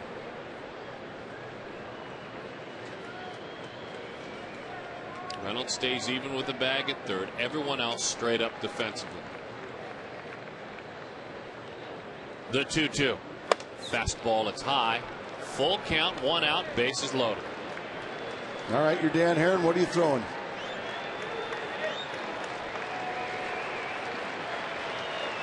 You got to throw a split-fingered fastball here. Do you really? I'm going with the fastball. All right. I got to go with something. I got to make him beat me with the bat. I can't risk a walk. The 3-2. Fastball, fly ball, charging in is Roberts, still coming, going back is Drew. He makes the play. He beat him with a fastball.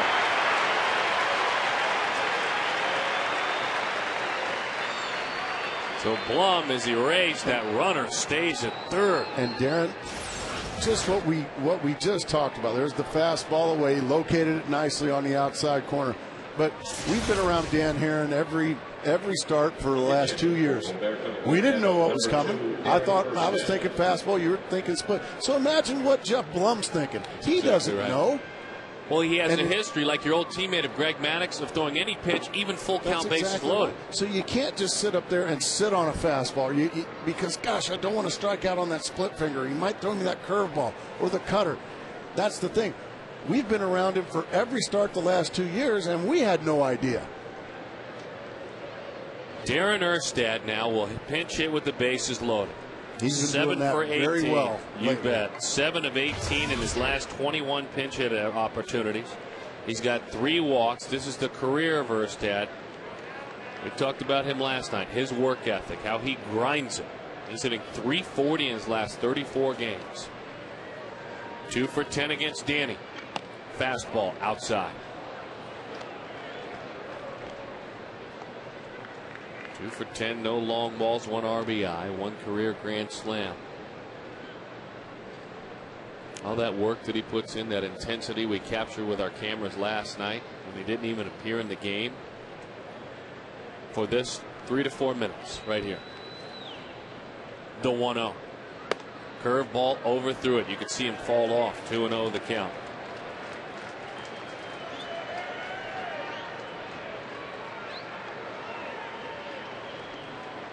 Erstad was in Southern California with the Angels. Herron was a young member of the Oakland A's. That's when they met up a lot. Dangerous pitch. What a pitch. Pretty generous again with Mike Demuro. He's been consistent for both pitchers. It's been pretty wide. I'm sorry. Dan Herron got a break there. Especially out there against lefties. That's really where he's extended it. Again, both sides. Bases loaded. The 2-1. Fly ball. Right field. Going back just enough. Dan Herron got it.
Complex is going to look like, where this academy that we're going to build for him is going to be. The fact that 2011 is also the 10th anniversary of the World Series and his game-winning hit, his series-winning hit. So it's there's some exciting times ahead of us, and he needs to be a part of that. Recognize that guy, that moment? I do. That was probably the best moment of my baseball career right there. I don't think I've ever seen that view of that moment. Have you? Well, that's my best side right there, to be honest with you. Don't forget the 10th inning after the ball game, an exclusive interview with Luis Gonzalez. D-back swing unplugged and the legend of Mark Reynolds. It's all in the Sunday premiere of the 10th inning. What a great show it's going to be. I'll tell you what, Dave Clark held that runner at third, and Dan Herron, he flat out took advantage. Walk us through the at-bat with Erstad. Well, you miss away, then you miss with the breaking ball. You get a break here. Now that puts Erstad in swing mode. He got a good pitch to hit. But he got it off the end of the bat just enough and runs it down. You can see Dan Herron doesn't show a whole lot of emotion out there, but he did that time, and it's well deserved. He doesn't. He doesn't. And I tell you what, he packed up. And when you think about this club, this year the story has been make a mistake, hurt the team. Make a mistake, cost a run. Make a mistake, don't drive in a run. Chris Young made a mistake, and it was a big one. It didn't cost the team. Yeah, Dan Herron pitched around. He got Jeff Blum to fly out to shallow left field, and then got Darren Erstad to fly out to shallow right field to end it.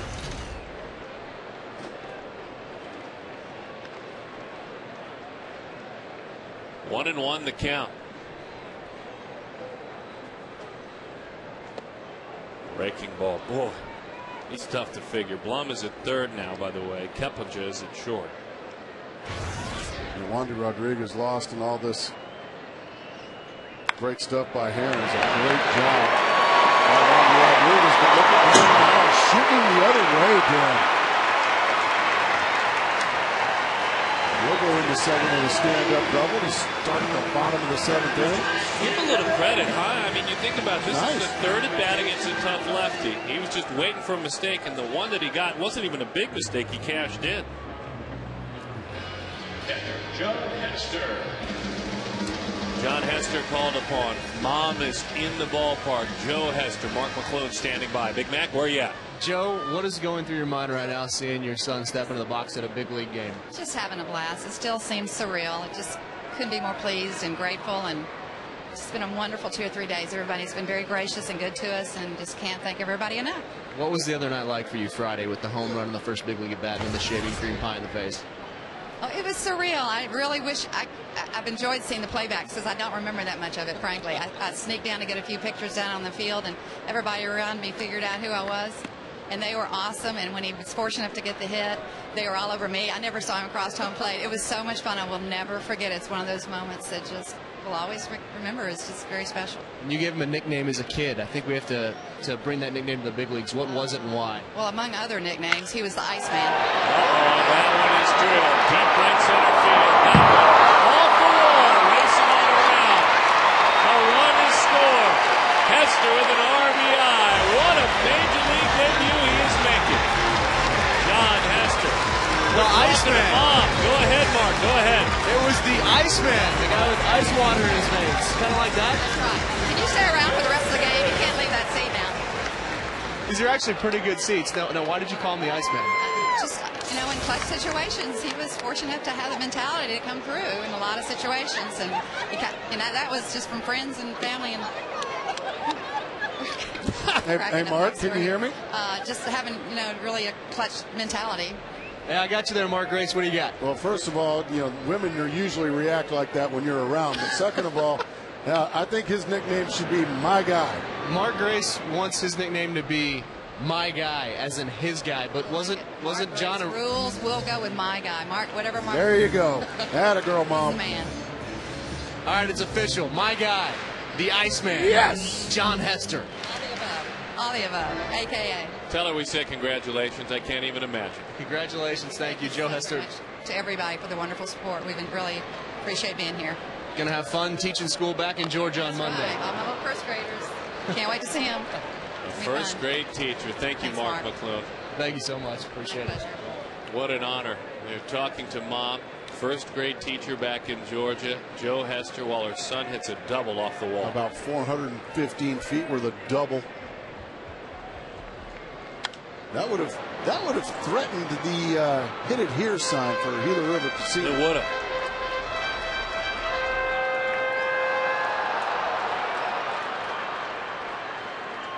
Yep, he's my guy. Sorry, Darren. And fouls it off. When Mom signs off on it. Yep. Now it's got to be a throw for him. Anyway, our Quest high-speed internet, high-speed pitch. Wandy Rodriguez and Dan Herron both have gotten 92 miles an hour. Good partnership, good friends with Quest. Sponsor our post-game show. And that's a ball, base hit, left field. Hester moves up 90 feet. Dan Herron with his 14th hit of the year, hitting about 250.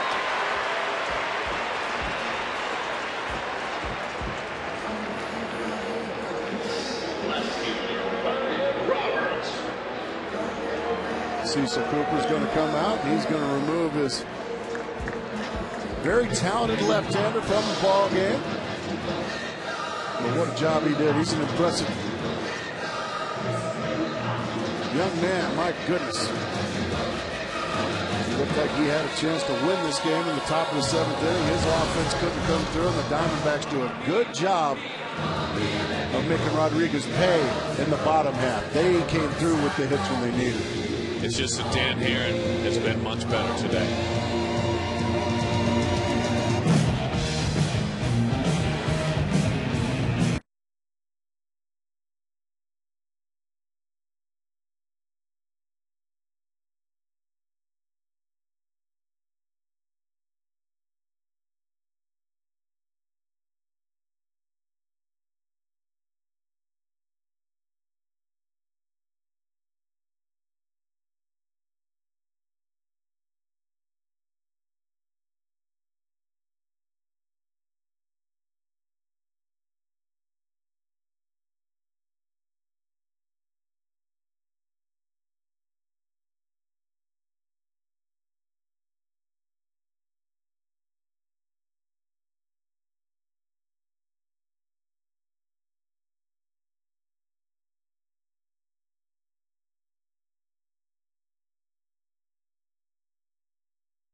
Six innings, a couple of runners he's responsible for. 7 hits, 3 runs.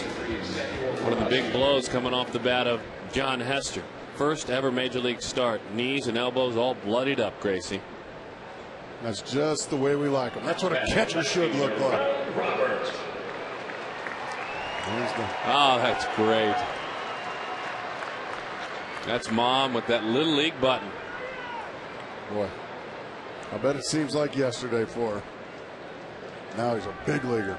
Graduated in 2002, Marist High School in the Atlanta, Georgia area. Went out to Stanford.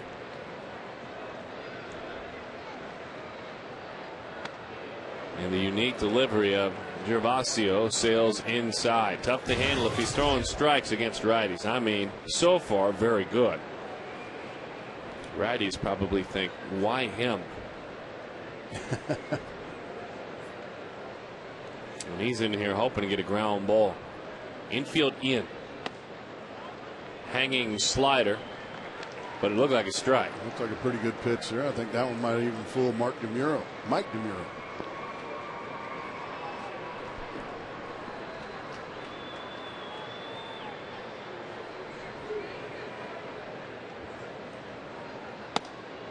In. 3-0 the count.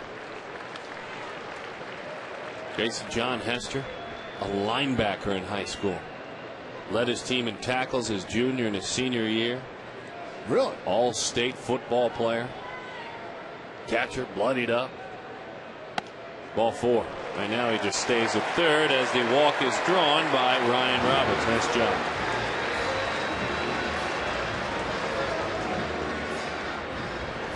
And Cecil Cooper's on his way back out again. He's got some lefties. He's got some action in that bullpen. He's a lefty and a righty out there. He'll step over the white line and make a move. My guess is Tim Burdack may be coming in. Drew's red hot, 9 for his last 16 with runners in scoring position. Call your friends.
A four-banger at Dodger Stadium. Diamondbacks and Dodgers.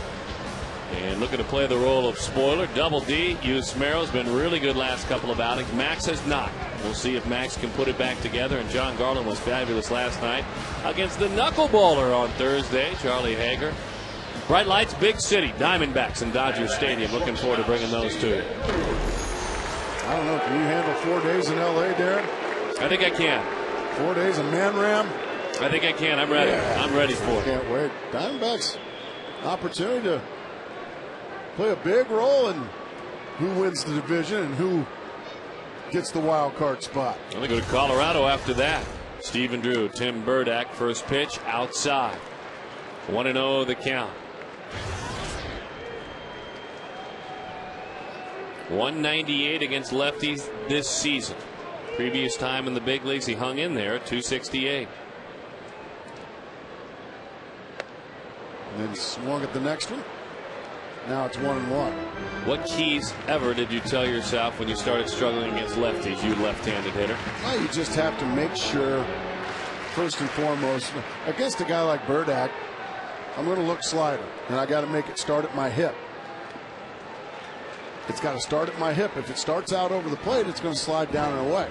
If it starts at my hip, it's going to slide right to the middle of the plate, and that's the one you're looking for. It's one thing to look for a pitch, but it has to be, you're not looking for the nasty one, you're looking for the one that's hittable, the hanger.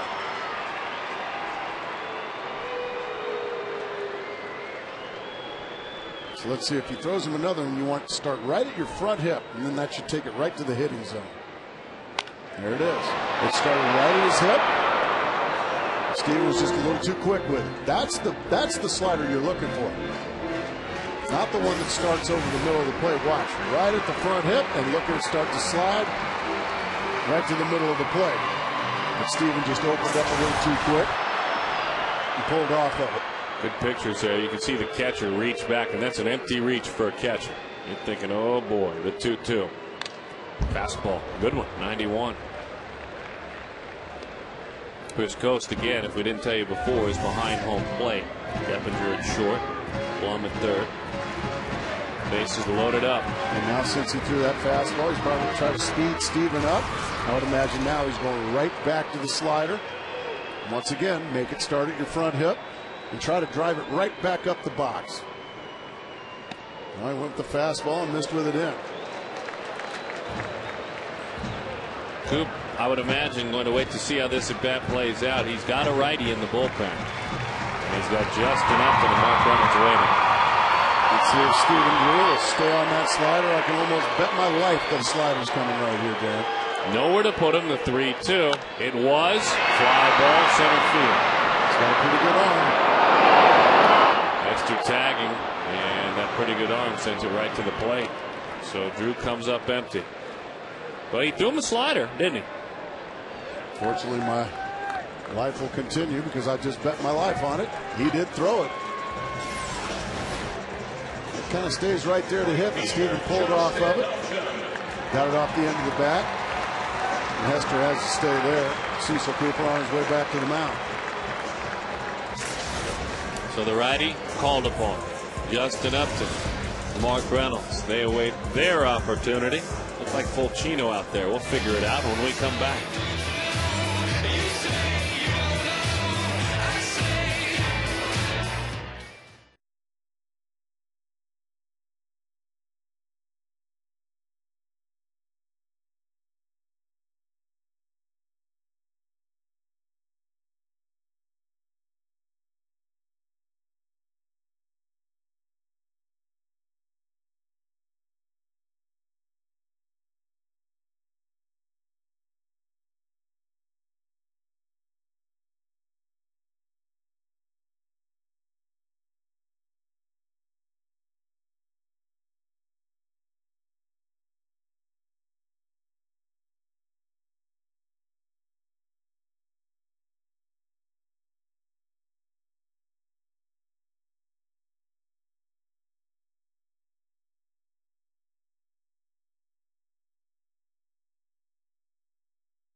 In the Motor City as they beat the Rays by a score of 4-3.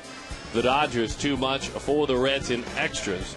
They have owned Cincinnati for the last couple of years, and a good one. The Rockies and Giants. We'll keep an eye on that one for you. Bases loaded. Justin Upton last night. Well, Justin Upton not done because in the 6th he did that. 22 homers, 70 RBIs, and a whole lot of RBIs out there waiting. Nice breaking ball there from Fulchino to start him. And these relievers have come in throwing a lot of breaking balls. Stephen Drew wasn't able to get the run in. Let's see if Justin Upton can find a way to get some insurance. Fastball sinks, it's low. Upton had struck out, fly to right when he hit that homer back in the 6th inning. One grand slam in his major league career.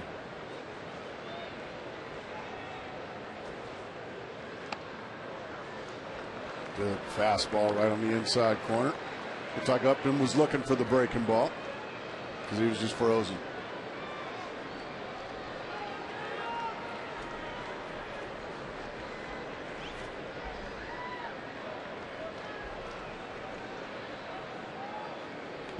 Nice block. Did you tell yourself something as you walked to home plate with the bases loaded to maybe dial it back? And as you got older, did you tell yourself something different? I always told myself, pressure's all on him. I didn't look for a certain pitch. I just looked for something in the zone, usually something up in the zone, something I could hit out into the outfield. I didn't want to chase something down around the knees because with my speed, that was a double play. So I had to look for something I could lift in the air. That was a split finger. What a nasty pitch. Somehow, some way, Upton was able to nick it foul. That's that down around the knees you were talking about. Nasty.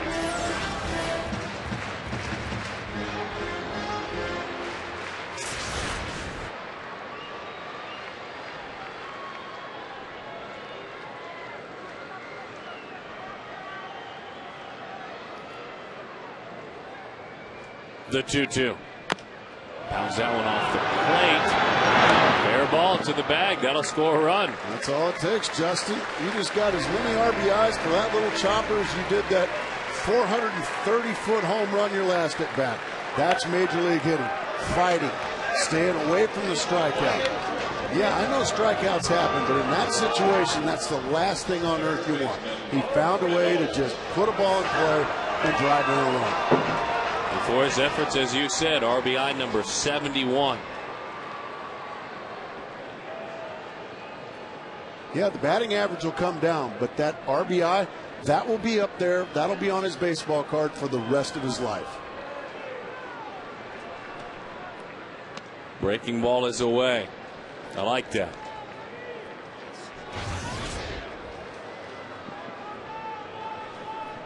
Rolled out of bed in Detroit this morning. You're bringing that kind of analysis. Fouled it back, 1-1 the count.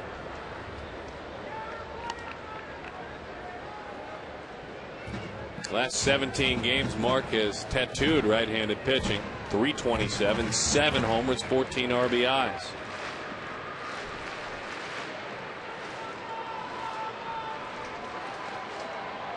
The 1-1. Gas, 96 miles an hour. Goodness gracious. Right on the outside corner. He's a big man, this Fulchino. He just made a pitch, too. Yeah, he did.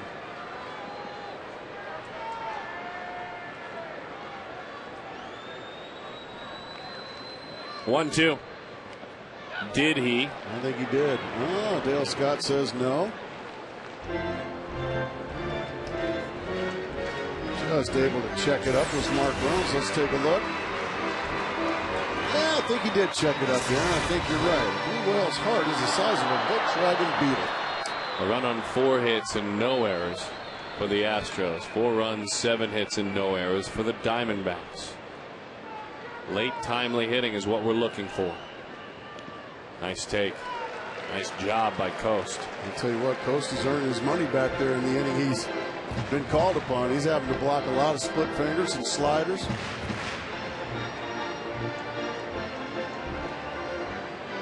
Full count, 2 outs. A little tape on the back of that helmet there. Make things work out just fine. Catcher's bag loaded up with all kinds of things. The pitch. Got it. Got him out front with a breaking ball. A 3-strikeout day for Mark Roberts.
Alex Romero moves into left field. And Romero in that 5 slot. Roberts moves over to right field.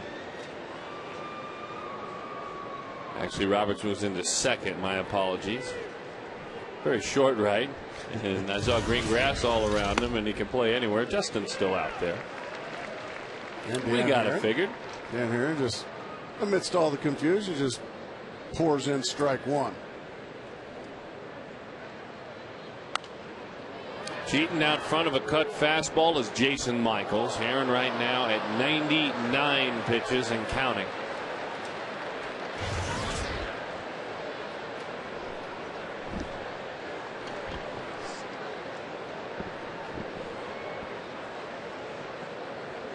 Oh, and 2 the count.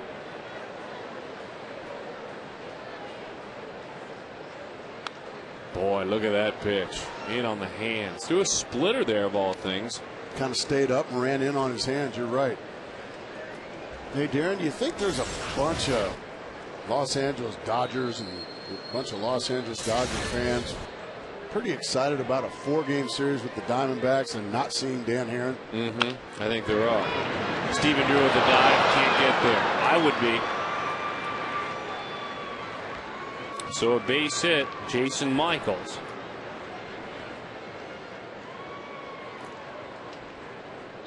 Dan gets the Colorado Rockies. That will be after the Dodgers series. I bet they really are the Dodgers.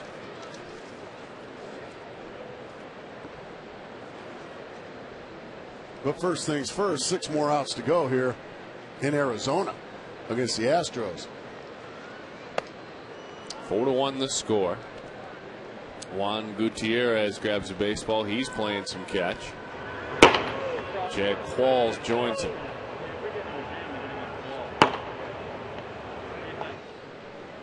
Ooh, the 8th inning has been the tough one for the Diamondbacks this year. Oh, what a thing of beauty there. A breaking ball for strike one. Dan trying to be his own bullpen and get through the 8th inning. Or BYOB, as we like to say around these parts. Now you're talking. The 1-1. Pitch is high, overthrew that one. innings. 8th inning for the Diamondbacks. That's exactly right. There it is. I didn't know he was going to a party tonight. Well, it's in L.A. if he wins. Yeah. And he's from out there. I'm sure there are folks waiting to see him. 3-1 the count. He's got a lot of work to do, though, as he's starting to ease into hitting that wall. He can catch his breath and take a walk. The Diamondbacks have allowed 105 runs in the 8th inning. Far and away more than any team in the National League. By about 20. It's just been their inning. I never asked Gracie or Matty or anybody to explain it because you can't. You can't. Early on this year, it was poor relief pitching. Poor relief pitching, definitely. That was when John Roush was really struggling in the 8th inning. Doug Slayton was the left-hander that struggled mightily in the 8th inning. Hit and run, and it gets by Mark Reynolds. The runner was on the move. Bourne, boy, they're fortunate. Bourne raced through that bag as if he was trying to beat out an infield single. With his speed, he might have thought about 2. So now, runners are on 1st and 3rd. Well, the runner goes. It's chopped to the left side. Reynolds can't come up with it. And Michael Bourne just had his head down and running through first base. And he decided, well, I didn't see it, so now I can't go to second. And A.J. Hinch is on his way, and I would imagine he's got the hook with him. But once again, Dan Herron throws a beauty.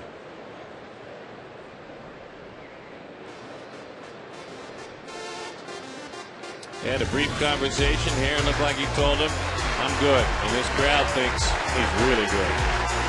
He gave a nice bump to John Hester on his way out.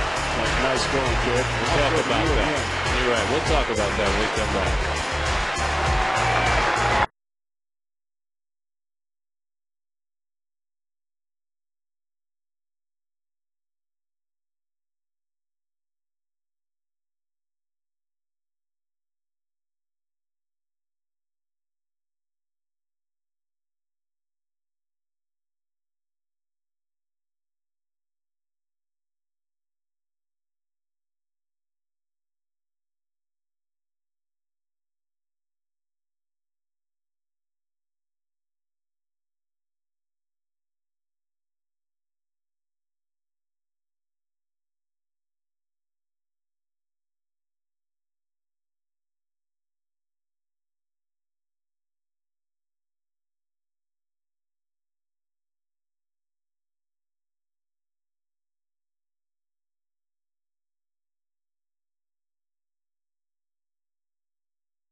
Tonight did an incredible job. Cutter, fastball, breaking ball, cut fastball. He had them all working. Dan Herron was stellar. He was solid, and then a little bit over 100 pitches, he hit the wall. And after working with his brand new catcher, when I say brand new, his first ever start in the major leagues, you catch an all-star. And Herron did a great job. That man behind home plate did a fine job as well. When he studied this morning, and when I caught up with him for just a moment, you know, when someone studying for a final exam, you don't want to chat with them too much. The one thing he wanted to make sure of is that he made Dan comfortable. Those were his words, that he made him feel like he's not missing a beat. I think he did that. You didn't see Dan standing out there shaking and calling him out over and over. He did his homework. No, not at all. You're right. Miguel Montero going to go over and snuggle up next to Herron. Don't like that guy too much. You know, I'm still the guy here. Probably what Montero said. Oh, that's really not true. 105 runs in the 8th inning. Something has to change. Gutierrez with the runner going. The throw down is a stolen base. Knew he'd get going. is Michael Bourne. So now runners are on second and third. And Gutierrez just really didn't pay any attention at all to Bourne at first base. He just took the big high leg kick and off he went. 1-0 the count to Jeff Keppinger.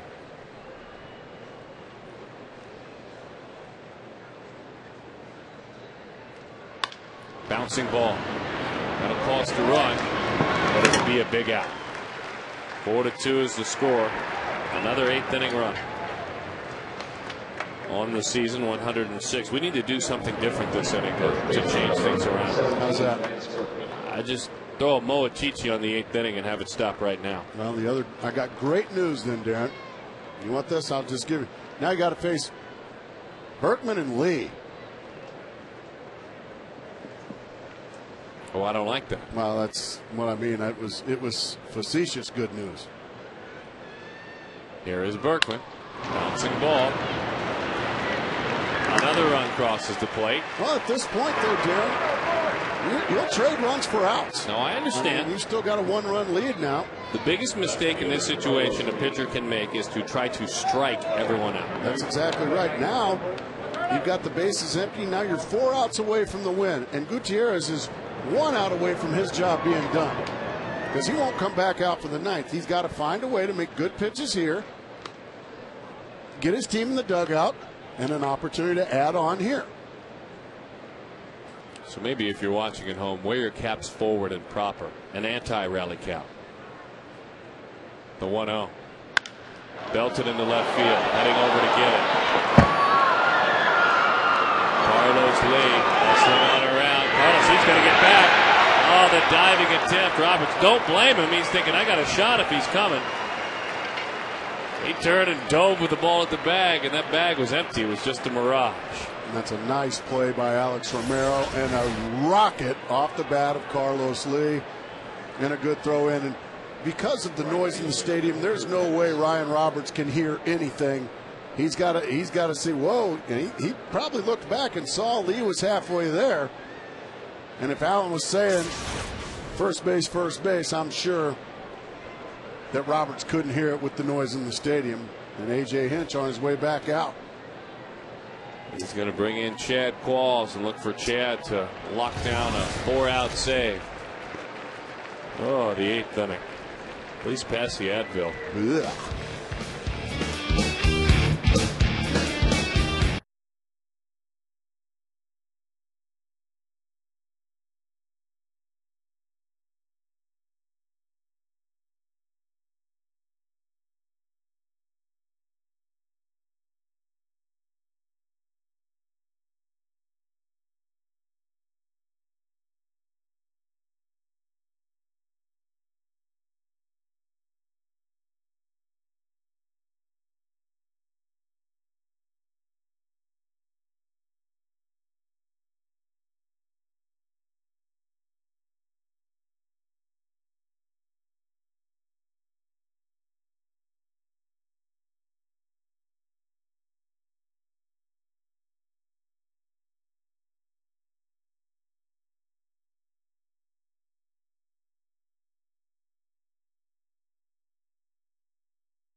Opponent's hitting .261 against the right-hander. When he's right, he's a ground ball pitcher. 92 outs on the ground, 38 in the air.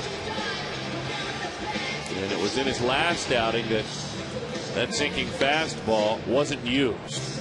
And for Chad, he threw 3 consecutive sliders to Benji Molina. The 3rd slider that Molina saw, he didn't see it for long. He hit it out.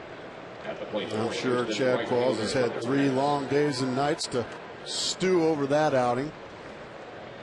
And here he is again with a save opportunity, a runner on first base, and Hunter Pence, a dangerous hitter. He's got 20 long balls this year.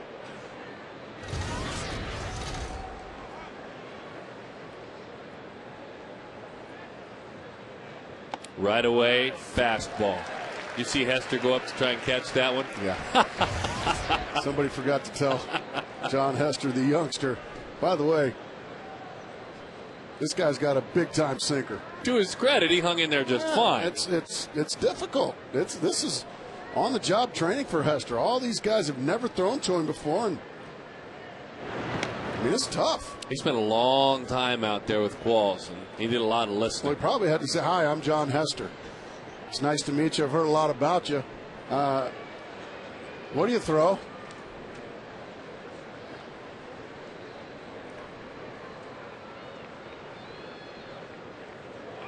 Carlos Lee takes off, and he stole that one on the pitcher. He sure did. A stolen base for Carlos Lee, who will do that. I saw it in Milwaukee when I covered him. He will sneak up and do this about a dozen times a year. Boy, Chad Qualls just fell asleep. Give Carlos Lee credit. He had the guts to do it.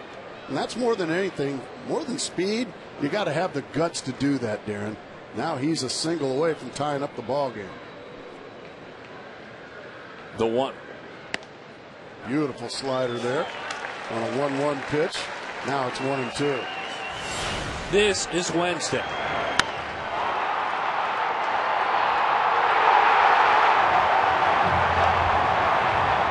It was an attempt at a 4-out save.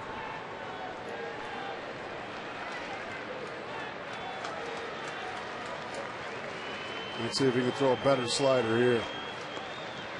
That one kicks away from Hester.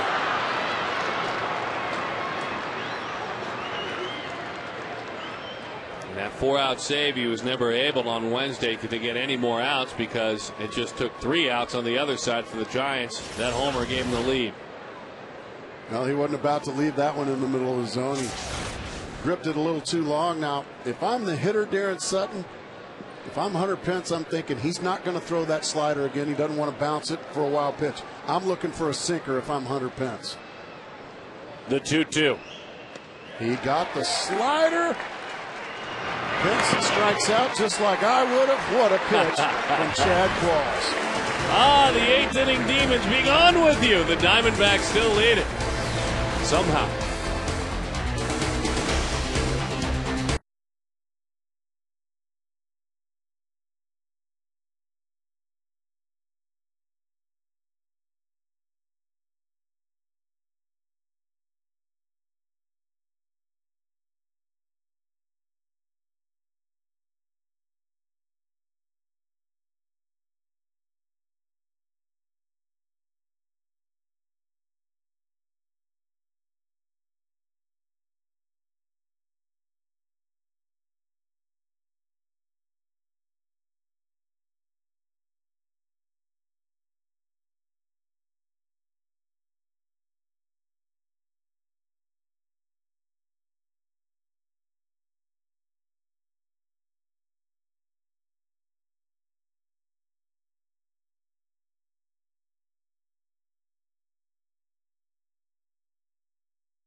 coming to the plate in the 8th inning. Fox Sports Arizona's Good Sport of the Week is Tito Ortiz, mixed martial arts champ, who hosted the Ultimate Blood Drive 4 today at the Metro Center. All donors got to meet Tito and get a personalized autograph photo. If you have a Good Sports story, email it to foxsportsarizona@foxsports.net. Mark McClune down here right next to the Diamondbacks dugout. A lot of handshakes, a lot of high five for Chad Qualls walking to the dugout after that last inning. It was Chad Qualls' first time to get back out of the mound in a pressure situation since San Francisco. And after San Francisco, when Benji Molina hit the home run off him, Chad Qualls said, it's just part of the job. You get saves, you blow saves, you stand up and take responsibility afterwards. And 3 more outs, guys, and he's talking about a win today. Very good stuff. Good scene set, remembering how he met with the media.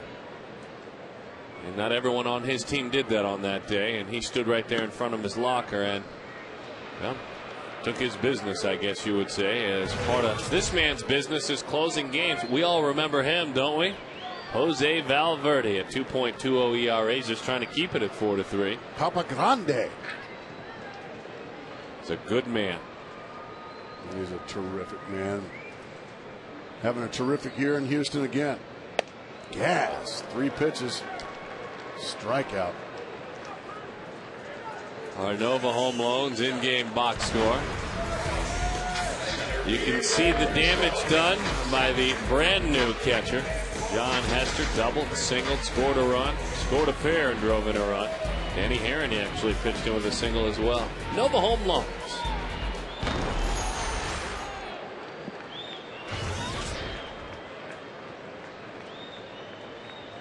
Here's Chris Young. Broke his bat on a hop. Long throw. Nice play by Keppinger. Made it look easy. There's that snapped up bat again. Dangerous weapon. I know heading into this series in LA, you have some thoughts and some research you're going to share with us. We're going to have a good time showing you how to prevent those lethal bat breaks from Maple Wood. Good thing that wasn't at Jose Valverde. Fortunately, it was a javelin stuck in the grass halfway between home plate and shortstop. But there's a way to end all that, Darren. And we're going to find out. We're going to find out soon, aren't we? Well, some of the research that you have done and some of the folks you've introduced all of us to a 3-part series in our pregame show, Miller Lite Diamondbacks Live, coming this week during the entire Dodgers series. So tune in starting Monday. And a 3-part series with some stuff. A lot of it's under wraps. I haven't seen most of it. I look forward to seeing it. It's going to be big league. 0-2 the count. Look at the big fella out there. He's feeling it, isn't he? He is. You can see, we know him so well and we covered him. And, as he faced Chris Young, he thought about 07, Young, Valverde, all these guys part of going to the NLCS. You can see where other teams don't love it as much, but he's kind of the big teddy bear here. We're used to it.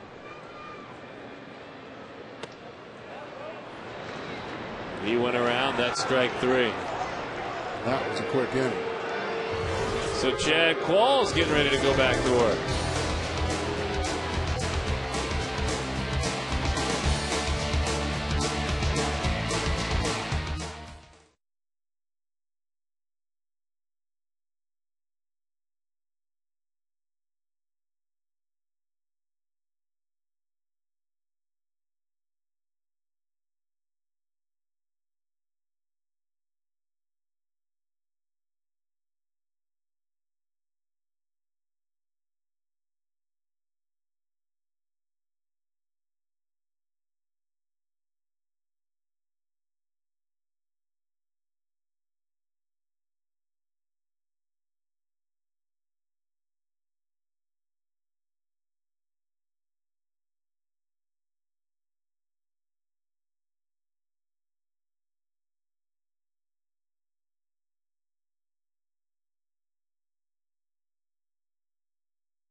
cool. This is where you want the slider right there. And if you're Brandon Allen, get out in foul territory. Give Hester a better target by standing on the inner part. The throw from Hester nearly hit Pence in the back, and that would have been a disaster. Whoa. Oh, the Racing Gracies. They're all coming. Well, I didn't miss that. They are coming soon here to the ballpark. Look at the excitement. Now, I want to thank all the people that got involved on Twitter and the D-backs booth. And told everybody what a bad idea that would be, and I appreciate all your support for that, folks. That actually isn't what occurred. 1-0 the count to Kaz Matsui. Well, sure it did. This is what occurred all weekend, my friend. Oh, my goodness. And that's one of probably 600 signs that we saw supporting the Racing Gracies. Different versions of Gracie in big, large head form racing one another. The 1-0. And the Cub Gracie never wins. Good. Be careful. No, don't drop the signs. 2-0 the count. Was that Brooklyn? That was. The 2-0. Ian, 3-0 the count. Of course, Matsui representing the tying run. Reynolds stays in at third. He's on the cut of the grass, the outfield shallow, and playing him the other way.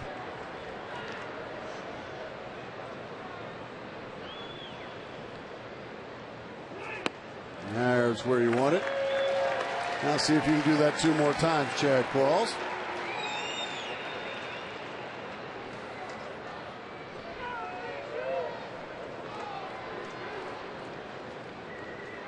The 3-1. 3-2 the count. Yeah, it looked like that pitch was going to be up, and at the last second, the bottom dropped out of it right into the top of the strike zone.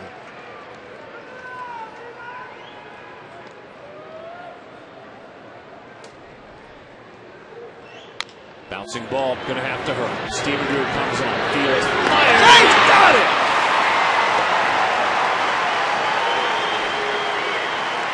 Oh, what a super play by Stephen Drew, and a great job by Chad Qualls coming back from a 3-0 hole to get the chopper to Stephen Drew, and just ahead of the flying Kaz Matsui. Dale Scott at first base, right on the money with the out call. Really nice play there by Stephen Drew, and a big out.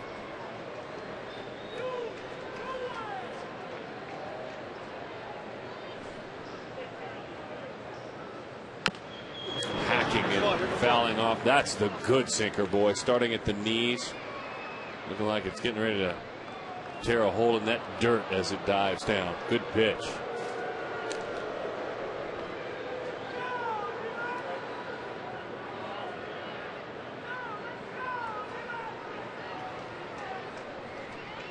The 0-1. In.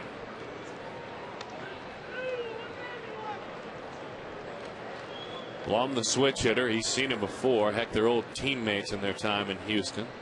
Lum's well traveled, also wore a Padres uniform amongst many. The 1-1. Bouncing ball, foul ball. So we'll do it again.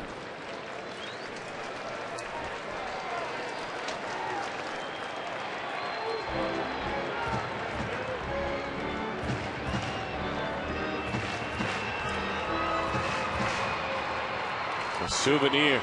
Justin Upton had to go get that ball. Had to go get it. Now he's got to get back into position. And Qualls back to work. The 1-2. Fouls it off. Hanging around. His ninth inning slows down. 4-3.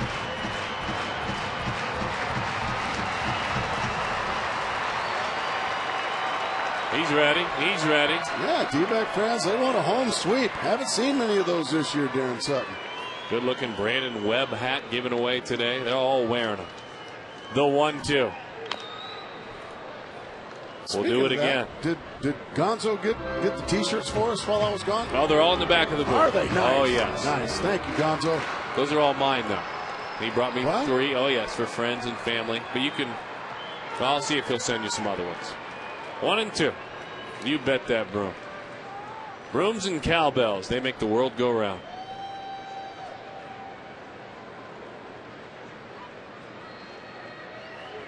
Inside, he hit it. Is that a slider? That was a slider or an attempted cutter or something like that. He doesn't throw a cutter, does he? No, I think he just overthrew a slider. It was an 87 miles an hour, whatever it was. Yeah, he just hung on to a slider way too long. Got him right in the leg. And that's the tying run at first base.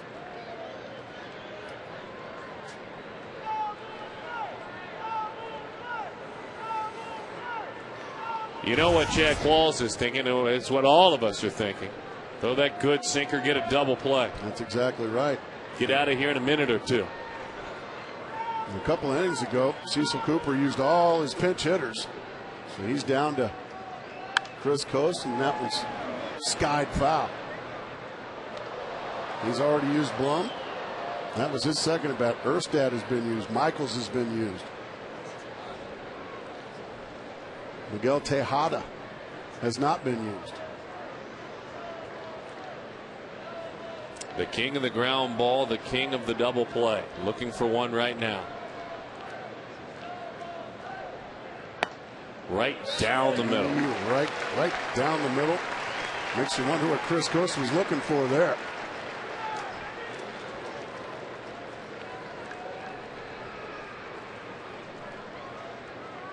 And there you see it. He's done it year after year. One of the best out of the bullpen. The 0-2. Oh, wow. Oh, dear. Chad Qualls wanted it. And so did H.A. Hinch.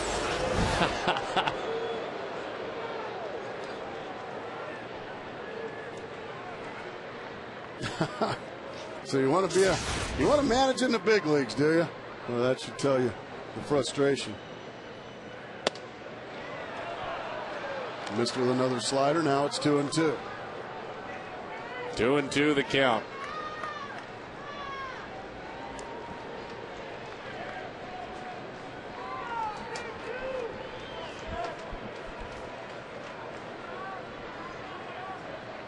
The 2-2. Looking to roll up two. Outside, 3-2 the count. I would imagine Cecil Cooper try to stay out of the double play here. You might as well send the runner, don't you think, Dan? Yes. If you're Cecil Cooper. Yeah, you risk the strike him out, throw him out, but this is a ground ball guy, and Chad Qualls.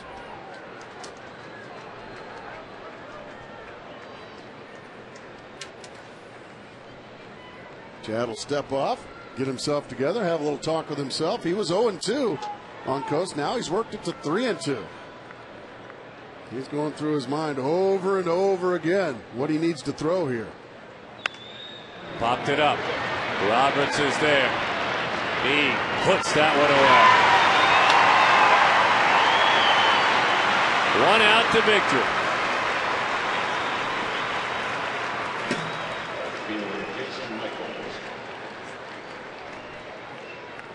So Jason Michaels now with two away. Michaels in the 9 slot.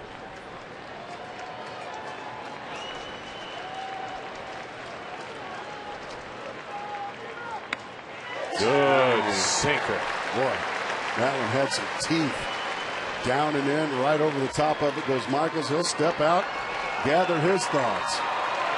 Man, how am I going to attack that sinker?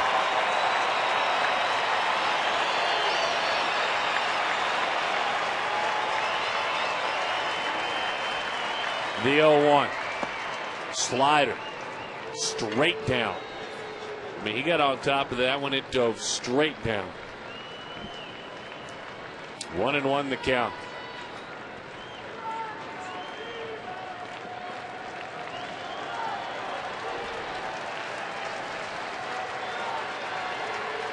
The 1-1. Outside, 2-1 the count. You got Michael Bourne on deck, a near 300 hitter. You don't want to mess with Bourne and his speed. You want to take care of Jason Michaels right here and now. And let Michael Bourne lead off the next game wherever they go. The 2-1. Line drive. Qualls is down. Down in the mound, come help me. He says right away. That's the ball game, but Qualls is hurt. Immediately waving to that dugout. Immediately.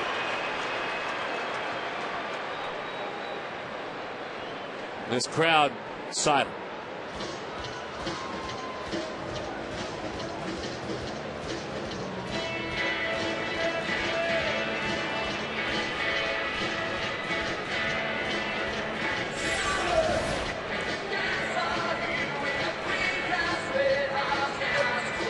He rolled on his ankle. Fortunately, it was up by the head. That's what we were concerned about. It looked like he rolled his ankle.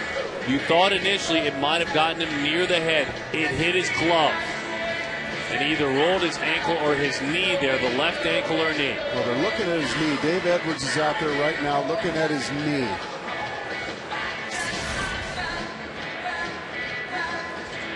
Lance Berkman out there to check on his old teammate. And I think Lance, scared like all of us, that it got him up near the head.